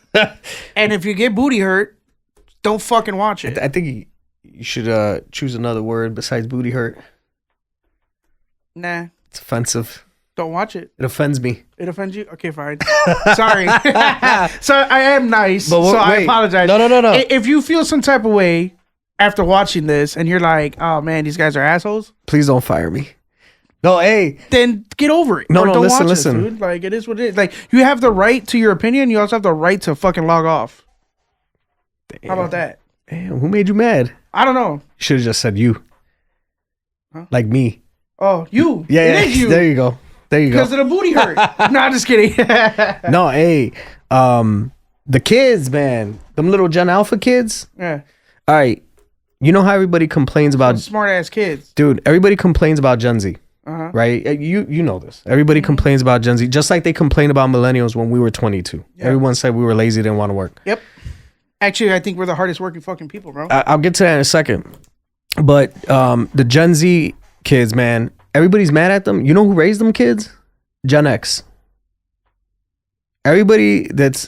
Can I be honest with you? This whole Gen Z, Gen X crap, I don't fucking follow it, bro. So, I don't know what that means. I think it's heavily influenced by technology and the culture of the time. So, when you look at Gen X... Like us, we were outside playing hide and go seek around the block, jumping fences. At the same time, we're being introduced to the internet. Right. So we had the unique upbringing of growing up without the internet and with the internet at almost the same time. Yeah, and we were like it was perfect, bro. Like we're the perfect. Yeah, we got like group of like kids. So we got the best of both worlds. We got to live without being connected, then we got to be connected. Yeah, with MySpace and all, and you know all that, right? Oh, what was your MySpace background? Did you put music? Who was your top 10? I had top 8. And you know what, bro? Depending on how much I hung out with someone or whatever, they would move and people would notice. Wasn't that like the crazy time to be alive with that shit? Eric was my top 1, or my friend Ralph was top 1 or 2, and they would fluctuate. And if one of them pissed me off, they would gradually drop to like 4. Yeah. But bro, I remember copying the encoded links to put the backgrounds and shit, dude, and to put in like. Listen, let me tell you something. You remember? Yo, MySpace was dope, bro. You remember Mi Gente? Oh my god, yes. You know that's a throwback. You guys probably don't know what that is. You know what was on my Mi Gente page? Oh god, something Yunque. It was just a GIF. I had nothing on there. It was just a GIF or a GIF, however you pronounce it, of a stormtrooper in a parking lot doing this. You're so annoying. That's all he was doing. You're so annoying. There was nothing on there. It was just that. You're so annoying. I don't know why. I thought it was funny. I put it up there. That's all I had. You're so annoying. But yeah, so if anybody wants to talk crap about Gen Z, I blame Gen X. They raised them. Gen X believes in no boundaries in terms of work and personal life. They just don't. So Gen Z's like, screw that. I'm not gonna be like y'all, and they have like very hard Some boundaries. of these okay. And I think Gen Alpha is gonna change the world. Those are our kids. Oh, okay. Oh, they're gonna have the best mix of us. They're gonna be awesome. Cause we're raising them kids, bro. Yeah. Like in a way that we want to like. Bro, we wish we were raised. It's the crazy. chancleta, you can't let it die. Bro, I was just talking to my mom about this the other day. I don't want to cut you off. But yes, we're going to raise badass kids because we're fucking smart individuals. Well, your kids are going to be beta now if you have if kids. I have kids. Yeah, true. We'll see. So I don't want to... I'll still have smart kids, though. I don't want to have a son now. No. Because then he's going to grow up to be a beta male. A beta male? I hate you. I hate... Just end it now. Uh-oh. Oh, what happened? I think our camera died. I don't think so. Let me see. No, but we're still recording the audio. Yeah, we're still recording the audio, but why don't you just pause it? And oh look, my alarm. Why don't you just pause it? What is that? The time you wake up on Saturdays? Mm-hmm. Scumbag. Pretty much. I wake up at 6 p.m. on Saturday. By the way, go push that. I'm too fat. Come on, man. Come on, man. You're skinnier than me. All right. Well, nobody likes dead space. So bloopers. Look, while Manny goes and fixes his camera, I'm going to talk to you guys. There's probably a setting that lets me. There is probably a setting. You know, maybe, I mean, you got a really good camera. All right, guys, we got a good camera. We got a little Canon over here. My boy is super decked out. Like, we're ready to go. It's just, this is our first time doing it. So, obviously, we don't know, what we're doing. We're learning as we go. We should probably have an outline. What do you mean? He said we should have an outline. Should we have an outline or should we just talk shit? I think we should just talk shit. I don't want to feel scripted. I just want to just come here and hang out with my friend, have a couple whiskeys, and whatever fucking comes to mind, we can talk about it. No. Chat, we need a camera. We accept donations. I got the GoPro, bro. I got it. Don't worry. Hold on, visit the Patreon. Visit the Patreon. So, earlier in the podcast, we talked about how Manny makes beats, makes music. Definitely, before we end our day here, we got to play Posiciones, one of my favorites. I was playing your music last night, actually. I left the bar, and I was like, yo, did you guys know that my boy does reggaeton? And they're like, nah. And I'm like, yeah. And then I end up playing the one that I was at the video shoot for. Hola. I played Hola for them, bruh. And I was already, off that drink, so I was feeling it, bro. I got everybody hyped, bro. Wait, it's back on. It's back on. How'd you play it? Through iTunes. But where, though? I have it on my phone. But on what speakers is what I'm trying to tell you. Oh, in my car. Oh. Yeah, I was playing it on the ride home. All right, guys. The camera's alive. I'm just not sure if we're recording. But again, no dead space. We're talking. Anywho, so Manny, again, makes music. And he makes his own beat. I mean, the dude had a studio at one point, which is pretty dope. But he's super talented, man. And I like his music. Maybe because he's my friend, but I really don't care. I like the music. It's one of my favorites. I was actually at this video shoot. Hey. Welcome. Bienvenido a el podcast. Dude, super hard. No falla. Maybe we could get Manny to sing some for us one day.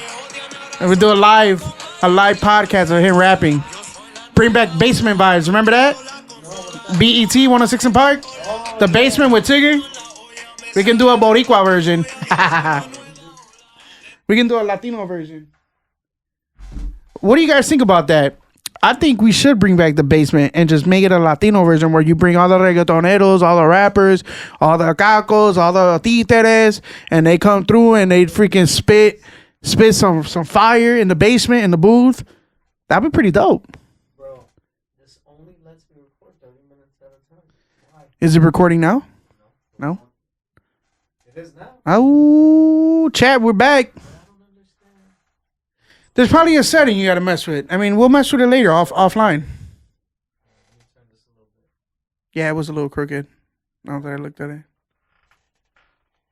Anywho, we're gonna play you guys the Manny Baez song in a little bit. That way you can hear it clear. Because I'd played it off my phone. It probably didn't sound too good. How long have we been recording already? 90 minutes. 90 minutes. And guys, it doesn't even feel like 90 minutes. It doesn't. Because we literally do. This is what we do when we hang out. We just talk shit, talk music, and just hang out or watch a game or whatever. Play pool. We should play pool. But yeah, time flies by, man. Like, doesn't even feel like. How did I get that like little? Like we've been doing this that long. I know, right? Especially when you actually start getting into a conversation, it flies by. How did I get the screen up there though? Where we were able to see. You were able to see yourself? Yeah. I don't know, but that was pretty cool. I don't know what I did. ¿Qué hice, brother? Anyway, let's see. So I'm going to my first daddy-daughter dance Oh, for school. when's that? Later in the month. Nice. That's cute. I don't know how I feel about that yet. I'm gonna just go home and put on some Bad Bunny and dance with my dogs.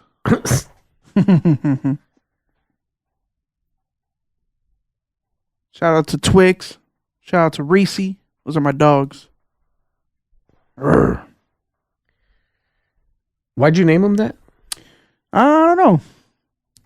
Because Reese just looked like a Reese's cup when we got him. And then Twix just because we wanted to keep the theme going. Uh-oh. You guys ready? I don't know if you're ready for this. Put it on the speaker. Or you're going to play it on there. No, it's going through here. Oh, okay. I wanted to hear it. So, Yeah, you can hear so it. you remember when you... Is this the one that I was at the video shoot? That's right. So that was fun, by the way. I wonder how many views you got on YouTube. I think it peaked at like 46, 47,000. Damn. Something like that. 47K views, y'all. But it was, Can you guys give us those many views, please? Thanks. We need 1,000 subscribers too so we can monetize. You need Or some whatever. 1,000 subscribers, 4,000 hours of watch time or something like that. Alright. Everybody just play us in the background. Look at that. October 6th, 2020. That's crazy, bro. 5 years ago. Hold on. The song is so dope.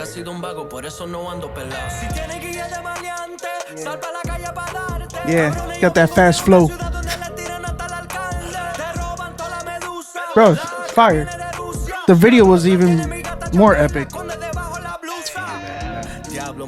Because you had like a little bit of comedy in it, you know, like with David Shout out to falling David. out. Shout out to David Play. Yo. He was the pizza boy in the video. Yeah. I'm gonna take credit. I'm gonna take credit for the light. I told you to move it while, you know what I'm saying? The light did you? above the table. I'm the one Was that that- told you to push to that move was your it. idea? That was my idea. I'm proud of that idea. I remember. It was a good idea. It was a good idea. Directamente. Todo pa' allá. Uh-oh. I think I messed up the recording You again. messed up the recording again. Damn. There it is. Oh, I back gotta push the up. button again. Oh. Well, I got the headphones on, so you go. I don't know how this works. Stop messing with it. We don't need to see ourselves. As long as they can see us, we're good. Man, I think I'm ready for another drink. Is that right, my friend? Yeah, I'm actually ready for dinner. Kind of hungry.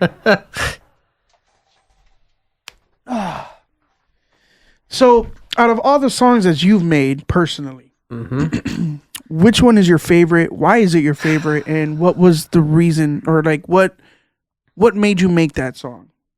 What sprouted that track, whatever that track is? All right, hold on the thought, chat. Yeah, think about it. I mean, he made quite a few songs. So I mean, you had a whole EP out, you know, stuff like that. You remember Solo? Oh, that was a good one. I think that's the first. That's a good one. I think that's the first one you. Guys, you he heard would send me where freaking you random actually tracks thought. through Apple Message, like iMessage, and I'm all like, dude. Like, I think that was the first song where you were like, yeah, you rap, okay, whatever. And then you heard it, you were like, hey, this guy actually makes music? What? No, the shit I was think dope. I mean, he always said it, because where were we at? Where were we? The cell phone store? Yeah, we were still working in retail. Yeah, we were retail cell phones. But I think that's the... what a time we had there. Song, I think that was the first song that you heard that you were like, wait, all right, this is It was actually dope. legit. It was dope. So I don't know, man. I think a song that was really emotional for me to make was "Empty," Mm-hmm. and I'll play that one for you. I think I have to play it on YouTube though. So the way that I came up with that was it was 2 songs that I made in that one Saturday. And if you listen to them, So it was 2 songs you made in that one Saturday. I don't know if the mic picked that up because I didn't hear you, but he made 2 songs. so I didn't make the beats. I actually leased those beats, but I wrote the songs and recorded them and mixed them in the same Saturday.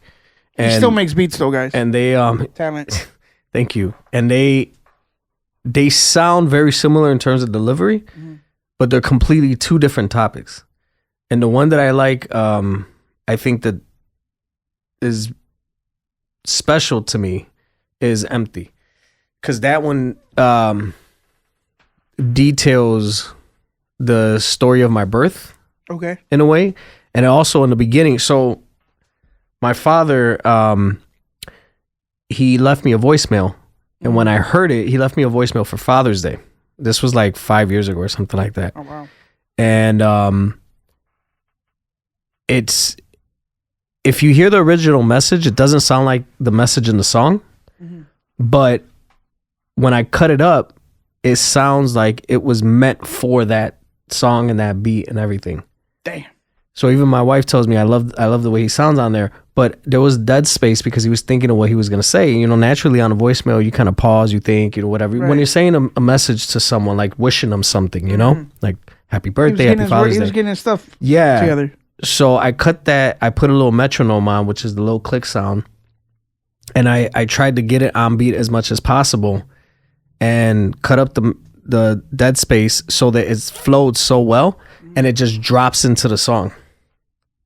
So if you hear the song, I don't think I have it on Apple Music, but I have it on YouTube.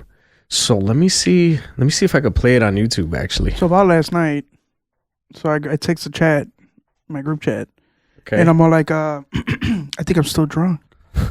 And this was earlier, obviously, when I got here. I'm not drunk, but there, Gato goes, dude, how do you go from drinking water all night? Because I literally, bro, I wasn't drinking. I was drinking water. And then I had like 4 car bombs, right? But then she's all like, how do you go from like being super chill to like blacking out? And I was like, well, you know, there's only 2 things you can get. Lit John or unlit John. There's no in between. So I either go all the way or I don't. But here's the song, guys. I don't think I've heard this. I'm gonna start it over. I don't think I've heard this. All right, here we go.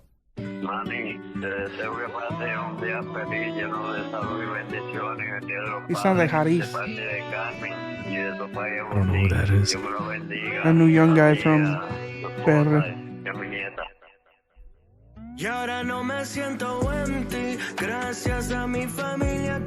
Fire, bro. But you see what I mean about the voicemail though? It's perfect. It was meant for this beat. That's I don't pretty think I crazy. heard this, bro. This is a good song. You never heard this? I never heard this. That's insane. How have I not heard this? All right, let me listen to it. No, you talk while I listen. No dead space. All right, well, shout out to all the fathers out there. It's hard work, but it's good work. Salute. That's right. Salute I to have the 2 pops. dogs, so shout out to my dogs. right, you want to try a different smoke? Let's do oak. You want to do oak? All right.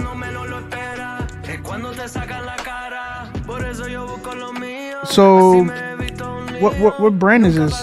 You know,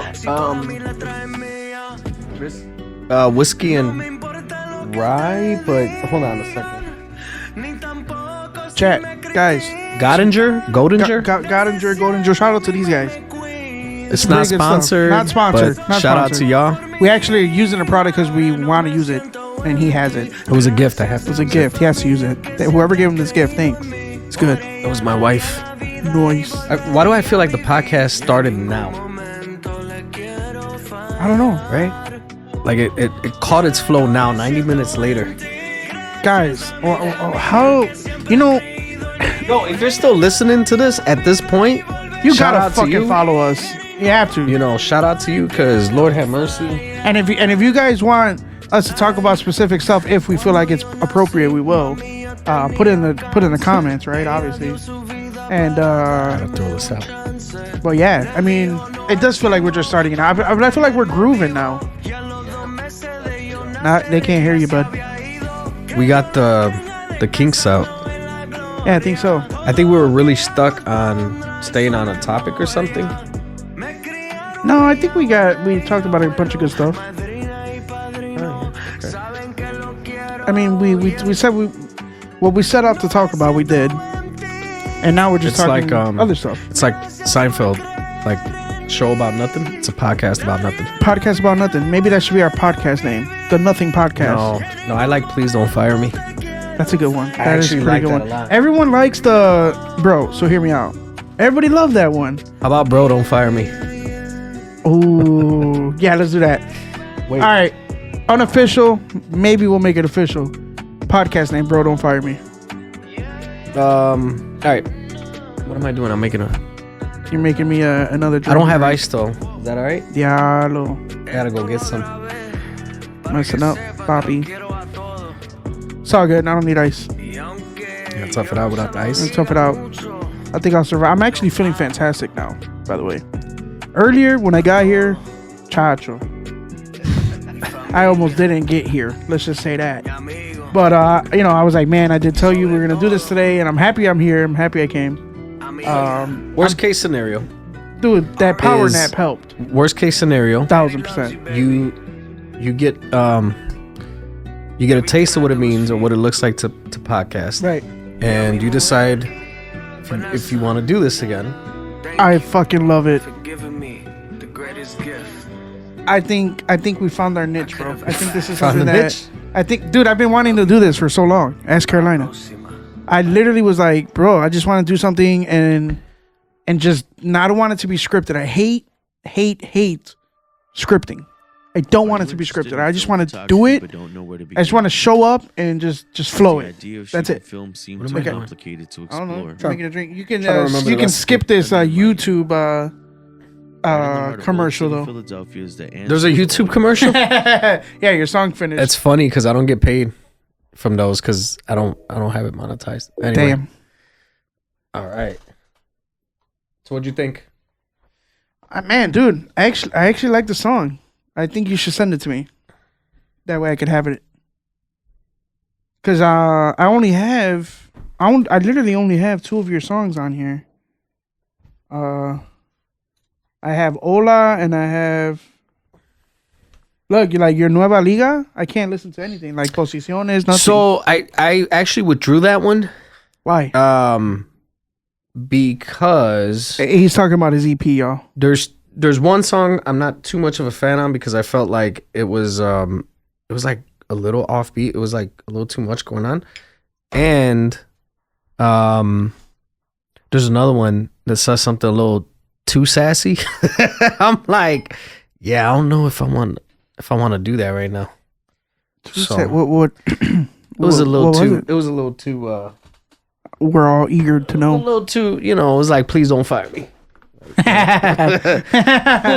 He's super professional. I by mean, the way. it wasn't too crazy, but it was like, I don't know if that's the best you were representation I touching. want right now. You were hitting the border. Yeah, it And was. you're like, you know what? It's best to just take it down so they don't fire you. You know what? Without ice, it's gonna be like that big, bro.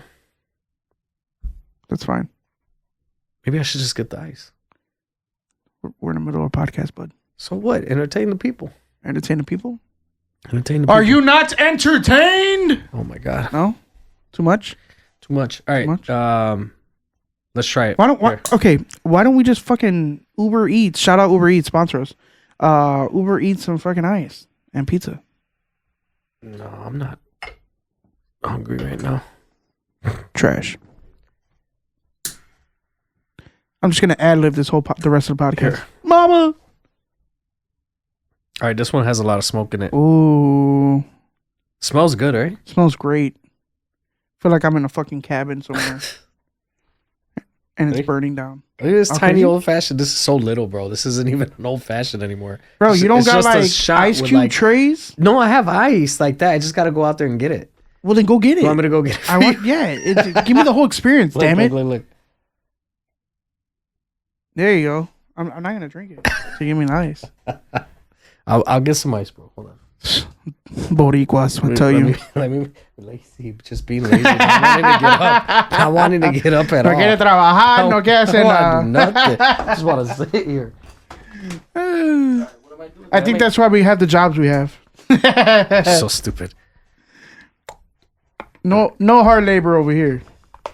Shout out to the hard labor people though. Yeah, shout out. You know what, bro? Because that's Let me a tell you tough job, something. bro. Let me tell you something. Bricklayers, pavement, Roofers, all that shit. We We need it. We have like mental stress jobs. Yeah. Like our jobs don't turn off. I mean, kind of. Did you know that I lost my hair? Yeah, you got like. I got some patches, but they're hold on, they're back. They all grown back. So I've been lucky enough that what is it? Alopecia is what it's called. Alopecia? Alopecia.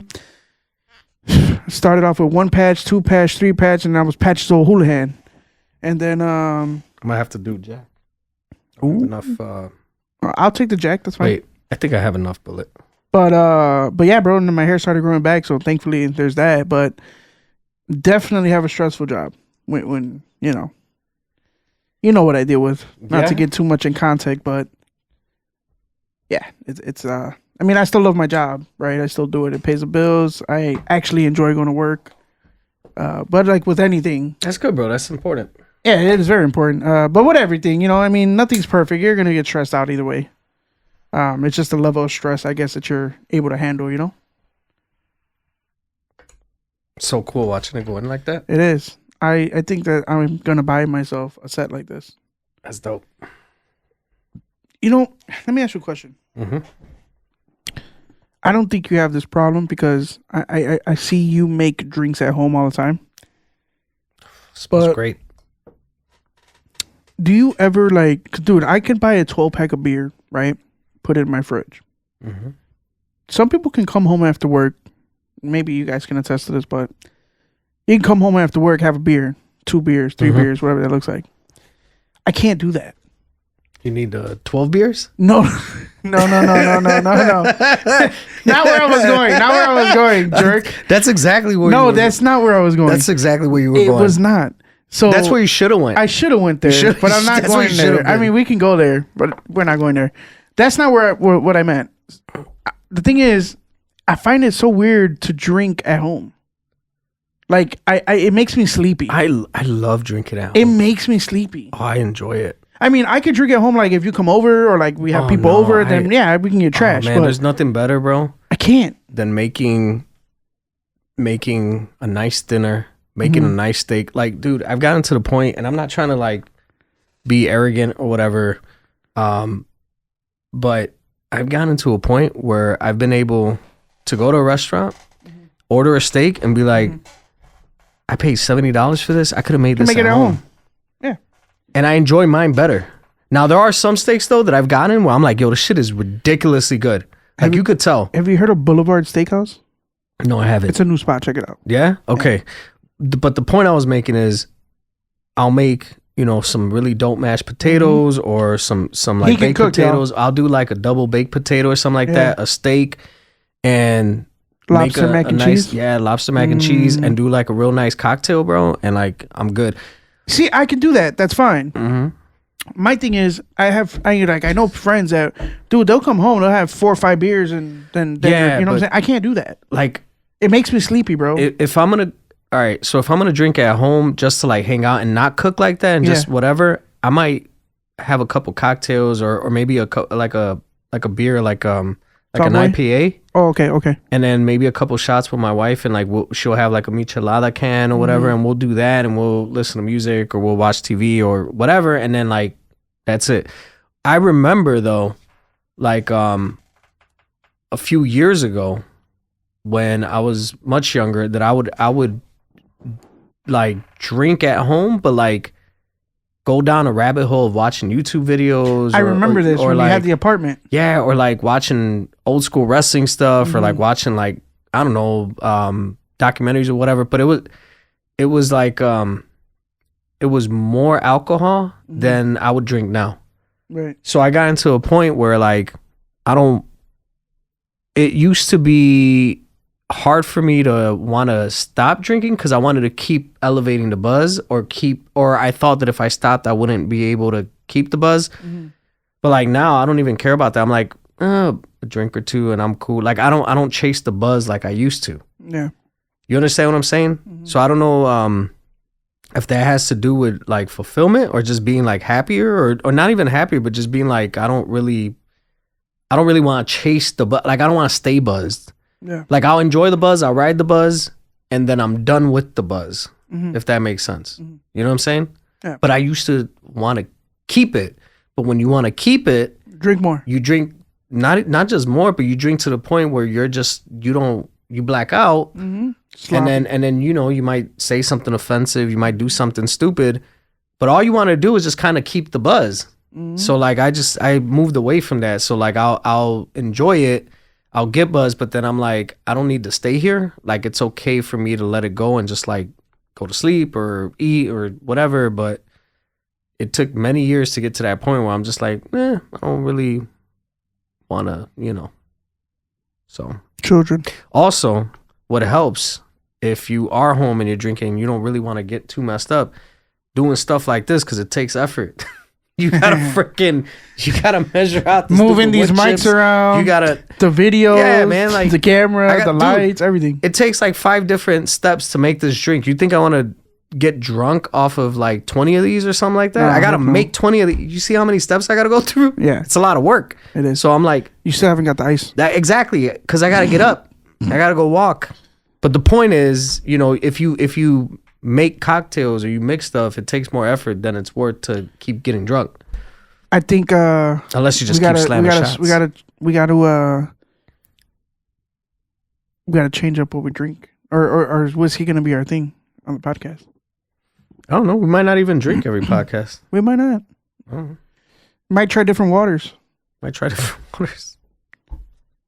So my brother-in-law's wife served me a drink, right? And it was like a clear drink, right? And she told me it was Topo Chico. Turned out to just be the mineral water. Mineral water. Topo Chico. It wasn't alcoholic. But I was drinking it. Placebo. Like, yeah. I was like, yo, we were watching the skyscraper guy. Oh, the one that came out, the movie? No. The guy that scaled the skyscraper. He climbed. Oh, it's on Netflix. Yeah. We watched it live. Bro, it gave me so much anxiety watching that dude. I would never. Dude. I would never. I'm scared of heights. And I did it on the projector. So my entire wall was a building. Was the guy climbing the building, bro. No, dude, can't do it. So when he stood and he was looking down, it was like you might as well have been next to him. I mean, do they fine him? Like what? No, what happened? He got that approved. Oh, wow. Yeah, he got that approved. Wow. Yep. That's crazy. Well, I ain't that crazy. I'm not fucking. Did you know they scaled the Sears Tower? It's the Sears Tower. Illegally? I think so. Back in like 1970 or something, 60. Some freaking without a rope or with bro? Yeah, without a rope. He was freaking climbing the Sears Tower, dude. Crazy. Look it up. Really? Look it up. That's insane. Dude, I was like, and you're free climbing, like nothing to protect. Like one slip, it's over. You're falling up, 1,000-story building. You're dead. Like, sorry, I don't even know if I could say that on YouTube, but like you're gonna fall down to your doom, and it's over with. Like, So I would you never do asked, that. by the way, how long? Oh, there it It's is. been 2 hours. Damn, It's been 2 hours, bro. Been talking nonsense for 2 hours. You only had one drink in 2 hours. it's crazy. Should be proud of yourself. You hear that? When you watch this, you know who you are. I'm gonna get you. I ice. told you it was only one drink. Hey, now you know why people go 3 hours. Dude, it's endless conversation. Endless. It's crazy. Let's check my phone here.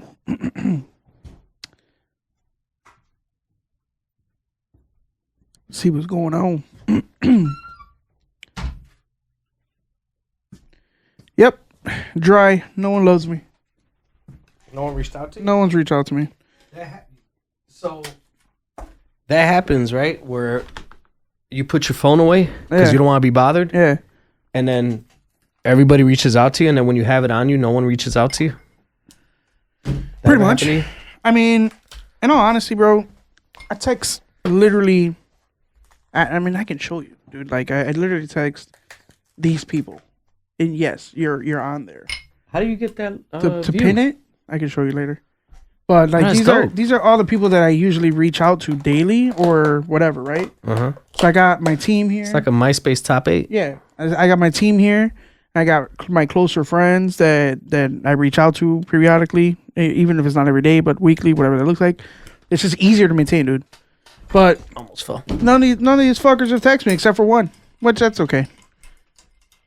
I think they're hungry. They're like, "What time are you coming home?" Got him. Oh, she's home already? Yeah. Thank you, sir. See how much better it looks with the ice, guys. No ice. It just doesn't. Look Does right. she know what you're doing? We should put a mini fridge in here. Mini fridge. I'll buy it. I like how you say it like if you live here too. Oh, this is my. We should put my a mini second fridge job. in This is my here. second job now. It's funny. Yeah, this is the second office, guys. Second office. Hey, I was talking to Prestige bar owner, and I'm like, yo, can I podcast upstairs? And he's like, can I be in it? I'm like, yeah. So we may have some guests. Just talk shit. We would have to get an. He's pretty funny too. Third mic. We're gonna have to figure that out. But I mean, we don't gotta go. I mean, again, I will pitch in, obviously. you but should tell him. He has this stuff too, by the way. Does Like he's like a full on DJ, bro. Like he has everything. You should tell him. He probably has one of those, like one of those thingies. No, you should tell him for tomorrow. I would have sold him a lechon. Dude, Gato said All that he she had was to gonna do- come here All he had to do was instead just, of the bar. she should. She's all, like, I'm gonna come eat lechon with Manny. all he has to do is put it in the oven and follow my cooking instructions. Oh, they gave him a bunch of plátanos. I said, let's make some totones tomorrow. So I think Alright, I'm gonna be making so totones tomorrow. Here, mira. Here's what you're missing out on, papi. Oh, Here's what you're Manny missing can out cook, by the way. My guy is talented all around. on. Appreciate you, bro. His food, your food is good, dude. It's a Your lot of food is flowers great. today. There's a lot of Thank you. flowers today, buddy. Thank you. You got to start the podcast off Thank right. you. All right, so el menú para el Benito Bowl. Ooh, Mini jibaritos, dímelo.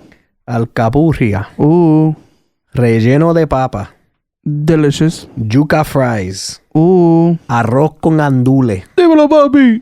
lechón, Ooh, wait for it. mini tripleta. Ooh, fuck you. Yeah, buddy. No, you got a spread. Who's coming over tomorrow? My cousin, probably her girlfriend. Because they usually Ooh. you like it? Yeah, they usually come together, so it'll probably be them. I invited my guy Ralph, so he'll probably come with his wife or girlfriend and maybe their kid, I think. Mm. My brother-in-law and his family. That's about it, man. Nice. Just us. Side note. We should go to Arizona. Go visit your boy Will. Shout out to Will Ram. Ooh. Want to go visit Will? You know what would be actually pretty cool if we could go to Arizona and then take a mini trip to Vegas. No, it's only like 5 hours. No. Or 4 hours. Take a drive to OKC. Go see Martin. We could do that. Is it far? Because I think it's like 8 hours. It's not that far. That'd actually be fun. Stop. Don't do it. No. Martin. He'd be funny, man. Bro, he's so funny, out dude. here. He'd be too funny, dude. He just actually sent us a video. Shout out Martin in OKC. He sells you Pokemon cards and shit like that. Did you see what he be posting? No. Dude, he posts like 32,000 or better offer. for like a card.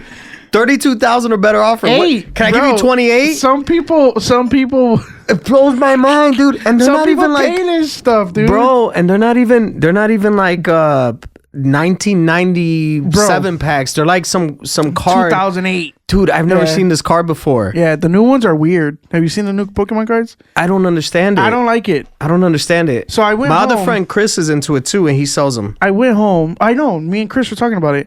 So I ended up going home after talking to Chris. Shout out Chris. He was like, yo, check this app out. He's like, I sell on myself on whatnot. He's like, but this is the app that'll tell you like how much your cards are worth. And I'm all like, bet. I got a shit ton of Pokemon cards at my mom's house. Do you have them still? Still have them.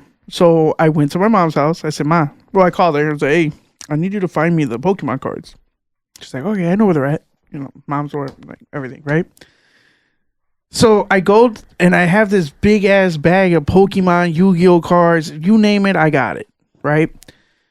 I freaking grabbed all the ones. I checked all of them, bro. I checked at least 1,000 cards on the app. And I got a handful of them that are worth up to minimum without the certifications, because you can get this shit certified, bro. So depending on how nice your card is, you can get a certification of like a 1 through 10 scaling, and if you have a 1, it's like, or I'm sorry, if you have a 10, it's like, oh, it's immaculate. It's perfect. It's the best card. Like, put it in a fucking frame and never take it out. Right. So I don't think I have any 10s, but I think I may have like 6, 7s, and 8s. I know that was cringe. Sorry, I don't care. But I think I only have anything from 6 to 9, to be honest. And dude, one of my cards can be like, I think like $2,000. But as is, there's like $1,200 for the whole set. I'm just waiting. Or something like that. I don't even know. I just wish the old school wrestling toys would get like that. Dude, I have them. I still have those. No, I have all my Star Wars fucking fighter jets. I got Hot Wheels. I think I have some in there. I got Hogan. I got 2 Hogans. I got the Undertaker. It's on the other side. Oh, never mind. You just gotta pull it. No, too much work. I had Pokemon cards too. I sent them to Martin. And I said, hey, what would you... I sent him pictures of them. And he's like, I'll give you like $5, like $10 for them. They were, you know what they were? They were like all like the little energy power ones. Yeah, so annoying, dude. I had a Ninetales hologram card in like 6th grade. Brought it to school. Some kids stole it. Wow. I hope you're having a good life. You know, the teacher brought him like whatever and da da da da and whatever, and he denied it.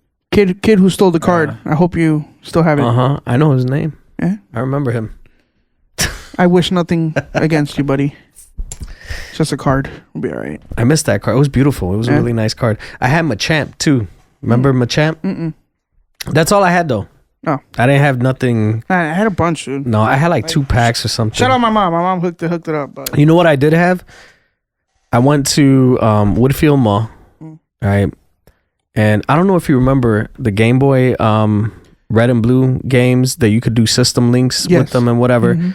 There was a way to cheat, and you could actually get a copy of someone's Pokemon onto your Pokemon. I'm sorry, onto your cartridge or whatever, into your Game Boy. And you could get a bunch of rare candies. You remember the rare candies? So in the game, you would eat the rare candy and you would level up, and you would like evolve eventually, whatever. So at Woodfield Mall, Game Boy. Whew. My poor godfather, this man drove me to Woodfield Mall when I was like 10, 11 years old. Maybe 12. We stood in line, bro, at Woodfield Mall for like an hour and a half or something crazy, just so I could get a Mewtwo. It was either a Mew or a Mewtwo on the Game Boy. And they had a tournament, but I couldn't join the tournament because all my Pokemon were so leveled up from all the rare candy, and it would make the like the stats like we gotta push the button, but it would make the stats. That's pretty annoying. I know it is. I gotta figure out how to change that. Well, hold on. To be continued. To be continued. We're recording. We gotta hit record on the camera. So hold on. They can't hear you. So it would make all the stats weird, like weird characters. Yeah. Because you glitched the game to get your Pokemon copied and to do like upgrades or whatever to them. So I stood in line.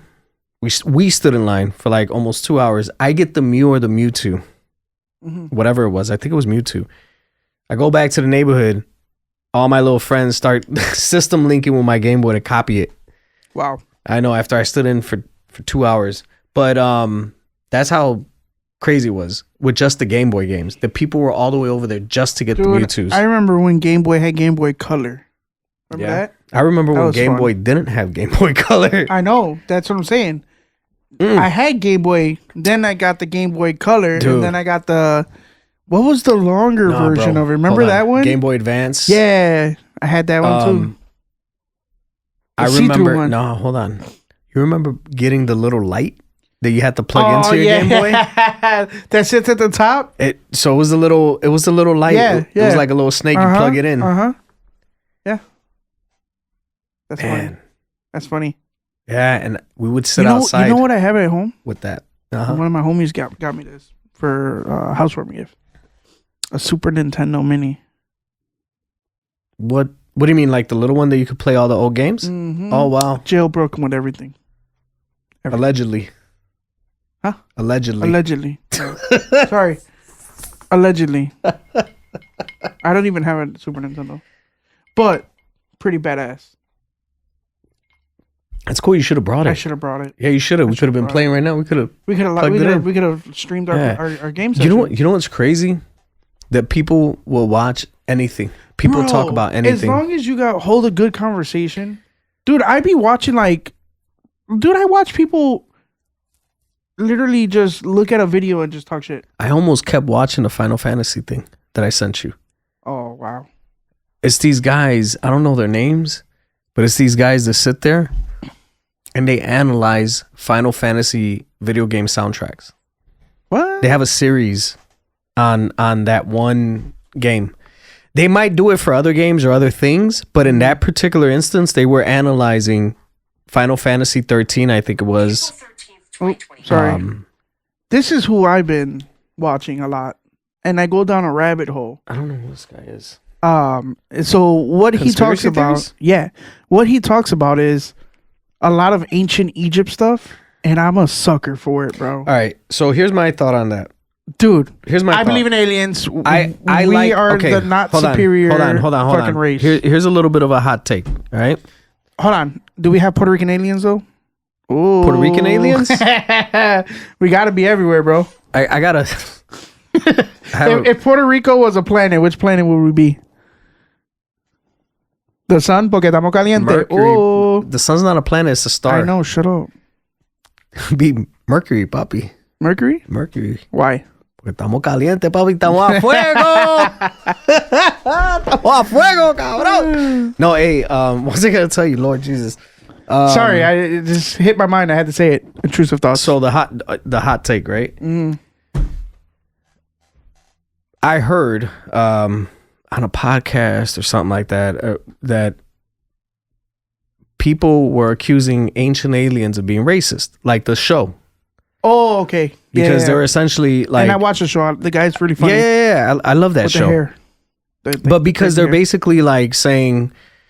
the people that claim the show is racist are saying that you're essentially dismissing the achievements of the African population, right? That was responsible for building the pyramids by saying, well, they couldn't have done it. It had to have been aliens, right? Here's the thing. This is kind of a joke, but it's also kind of serious. Have you ever seen any ancient alien episodes or any theories about aliens building the pyramids in Mexico? Damn. No, because they knew the motherfuckers built them pyramids. They knew. Listen, our wives are Mexican, and I don't know if the video is recording right now, but it's okay. We got the audio. So I could say this. The Mexicans built them damn pyramids. No one makes any ancient alien theories about the Mexican pyramids. Hold on. But they go over there to Egypt, bogus as hell, and they go, yeah, this must be aliens. They go to Tenochtitlan and they're like, nah, they built them. They built them. That's terrible. No, bro. That is horrible. Yeah. That's well, messed when up. you put it that way, I don't know. But I do find it fascinating because I like how they go. They see like a hieroglyph, and the hieroglyph just happens to have like something that looks like a helmet, and they're like, alien. It must be an alien. He's got a helmet. He's an astronaut. And I'm like, this is comical, but it's entertaining. I find it funny. Check to see if you can fix the camera from the computer. I don't think you can. No? No, I don't think you can, bro. I don't know. Oh, you know what happened? I know what happened. This thing turned off. Come I don't know why it shuts off. Ghetto. Podcast. We're back. Yeah, but now I got to get up and push the button again. Shit. Dude, we got to figure out. We got to figure something out, buddy. Yeah. We can't have a 3-hour podcast and they can't see us. You know what I mean? Yeah. It's all right. Well, yeah, man. So I'm going down that rabbit hole with the ancient alien shit. And dude, it's some interesting stuff, bro. Like I literally watch. I've watched so much ancient alien stuff. I'll sleep. I'll go to my room. I'll lay down. Right. I'm like, I'm gonna go to bed. It's 10 o'clock. 1:30 hits. I'm still on the fucking videos, dude. My girl's knocked out, snoring, whatever. Yep. Nope. John's still doom scrolling, watching the same guy. That guy, watching him for like 3 hours. Mm-hmm. Then I wake up and I got raccoon eyes. I'm dead tired and. You know what's fun to watch? The Unexplained or Unexplained with William Shatner. Sure. You know what's crazy? That man is like 98 years old or something crazy like that.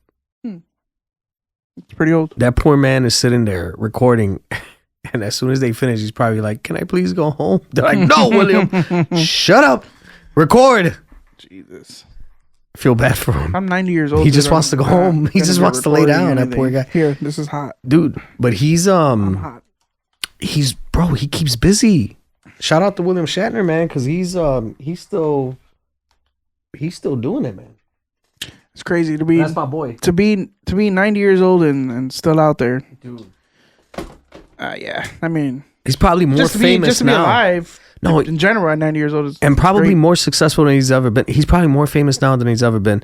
Betty White was like that too. After she was like 80 or 90 years old, like she became even more famous. I was gonna say famous, sir. Can you believe Bring that? your little guitar. Oh, never mind. Yeah, I gotta Oh yeah, no. I can get it. Oh, wow. It's a Pa cuatro. eso sí, pa So eso sí. have I showed you the cuatro that my father made? Yes. You saw it in person? No, You haven't seen it in person. I haven't seen it in person. I've seen it in Okay. video. I'm gonna let you see it and get your reaction. So the way I got it was in when I went to go visit. He brought it out. We started playing with it, and I was like, "When you get tired of it, just give it to me." Like half jokingly, he said, "Well, you could take it." He gave me the thing, so he made it himself from scratch. Yeah. So I'll show it to you because I think it's dope, and then I'll bring this one over. But Sweet. entertain folks. All right, so stepping out real quick. Bring me another water, if you have it. Yeah. But yeah, man. I mean, we're like three hours in, probably. Yeah, we're almost about 3 hours in, I think. Almost 3 hours in, dude. It's crazy. Thank you. Pretty cool podcast. Gonna probably continue it. Yeah, just do what we do, man. And it allows us to hang out, whatever. That's all that really matters. Even if we get no subscribers, no views. no subscribers, no views, no problem. Hey, that's the name. No subscribers. Man, we gotta. I mean, dude, we gotta have to get a poll going on here. I think we should put a poll on Instagram, or like ask our friends like what names, like, you know what I'm saying, that you like. But I like the one that you said, Manny. Please don't fire me, or don't fire me. I think that's a good one. It's not tuned right now, but and I broke one of the strings. How did you break it already? But it's actually really cool, man. All right, guys. So this was handmade. That's a bad idea to go that way. This was handmade right here. Oh yeah, I feel like you did break it. No, I had to replace one string. Wow, this is awesome, dude. Yeah, it's pretty cool, man. I don't have that skill. This is pretty cool. Yeah, I can't make anything like that. Yeah, I won't be able to make anything at all. That's just not gonna happen. How did you did you just carry this on the plane or what? He gave me a little case, like a little estuche, and you check it. You carry it on. You carried it onto the plane, huh? That's great. So you brought home a little bit of Puerto Rico. That's awesome. I don't know where that wood came from, if it's from Puerto Rico. Super cool. All right, so Well, this I mean, wouldn't be... dímelo, papi. We got the Boricua. I got two cuatros. Two cuatros. I got in two here. cuatros. That's what they call them. For those that don't know, a cuatro is the national instrument of Puerto Rico. National instrument of Puerto Rico. For those that don't know, Now you know. tomorrow everybody's a little Puerto Rican. Make sure to be in the mic so they can hear you. You can't hear me? Can you hear me I now? don't have the headphones on, Oh, okay. but just in case.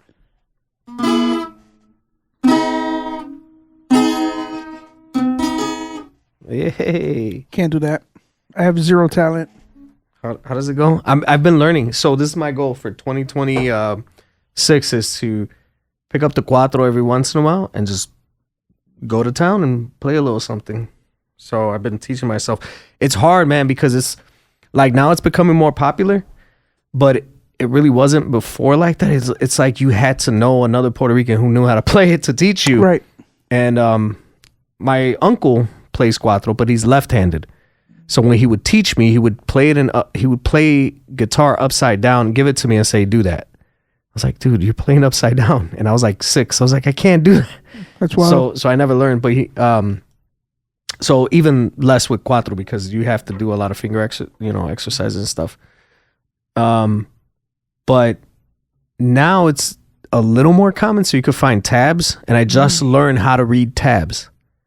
So people that know guitar tabs and stuff like that, they know how to do it. But the thing is, guitar tabs, they start with like E or G at the top or something like that. This starts with like B.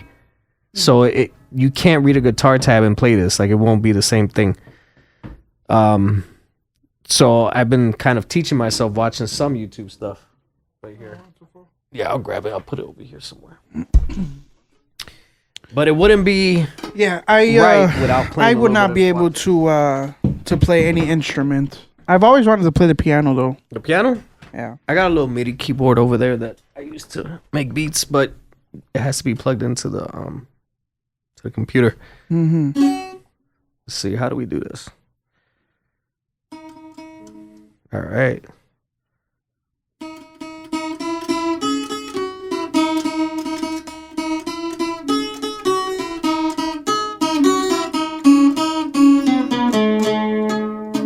I messed up.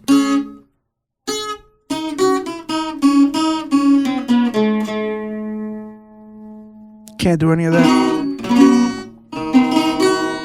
Woo, playing that cuatro, boy. Can't do any of that. What else do I know how to do?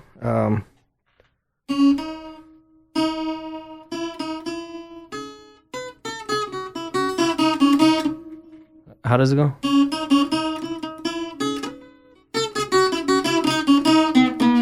Hold on. I just learned this one. This one's a little harder.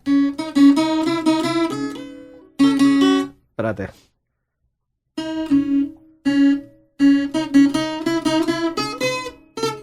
Damn, it's pretty good.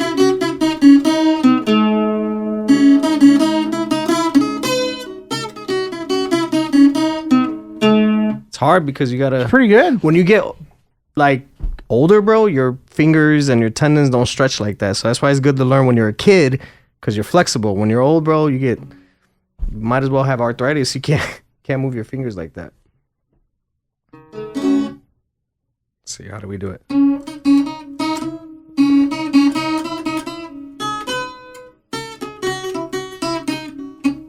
Messing up.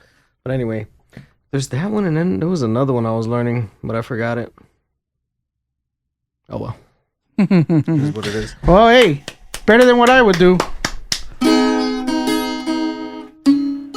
Anyway, sometimes I want to freestyle, like, just be like.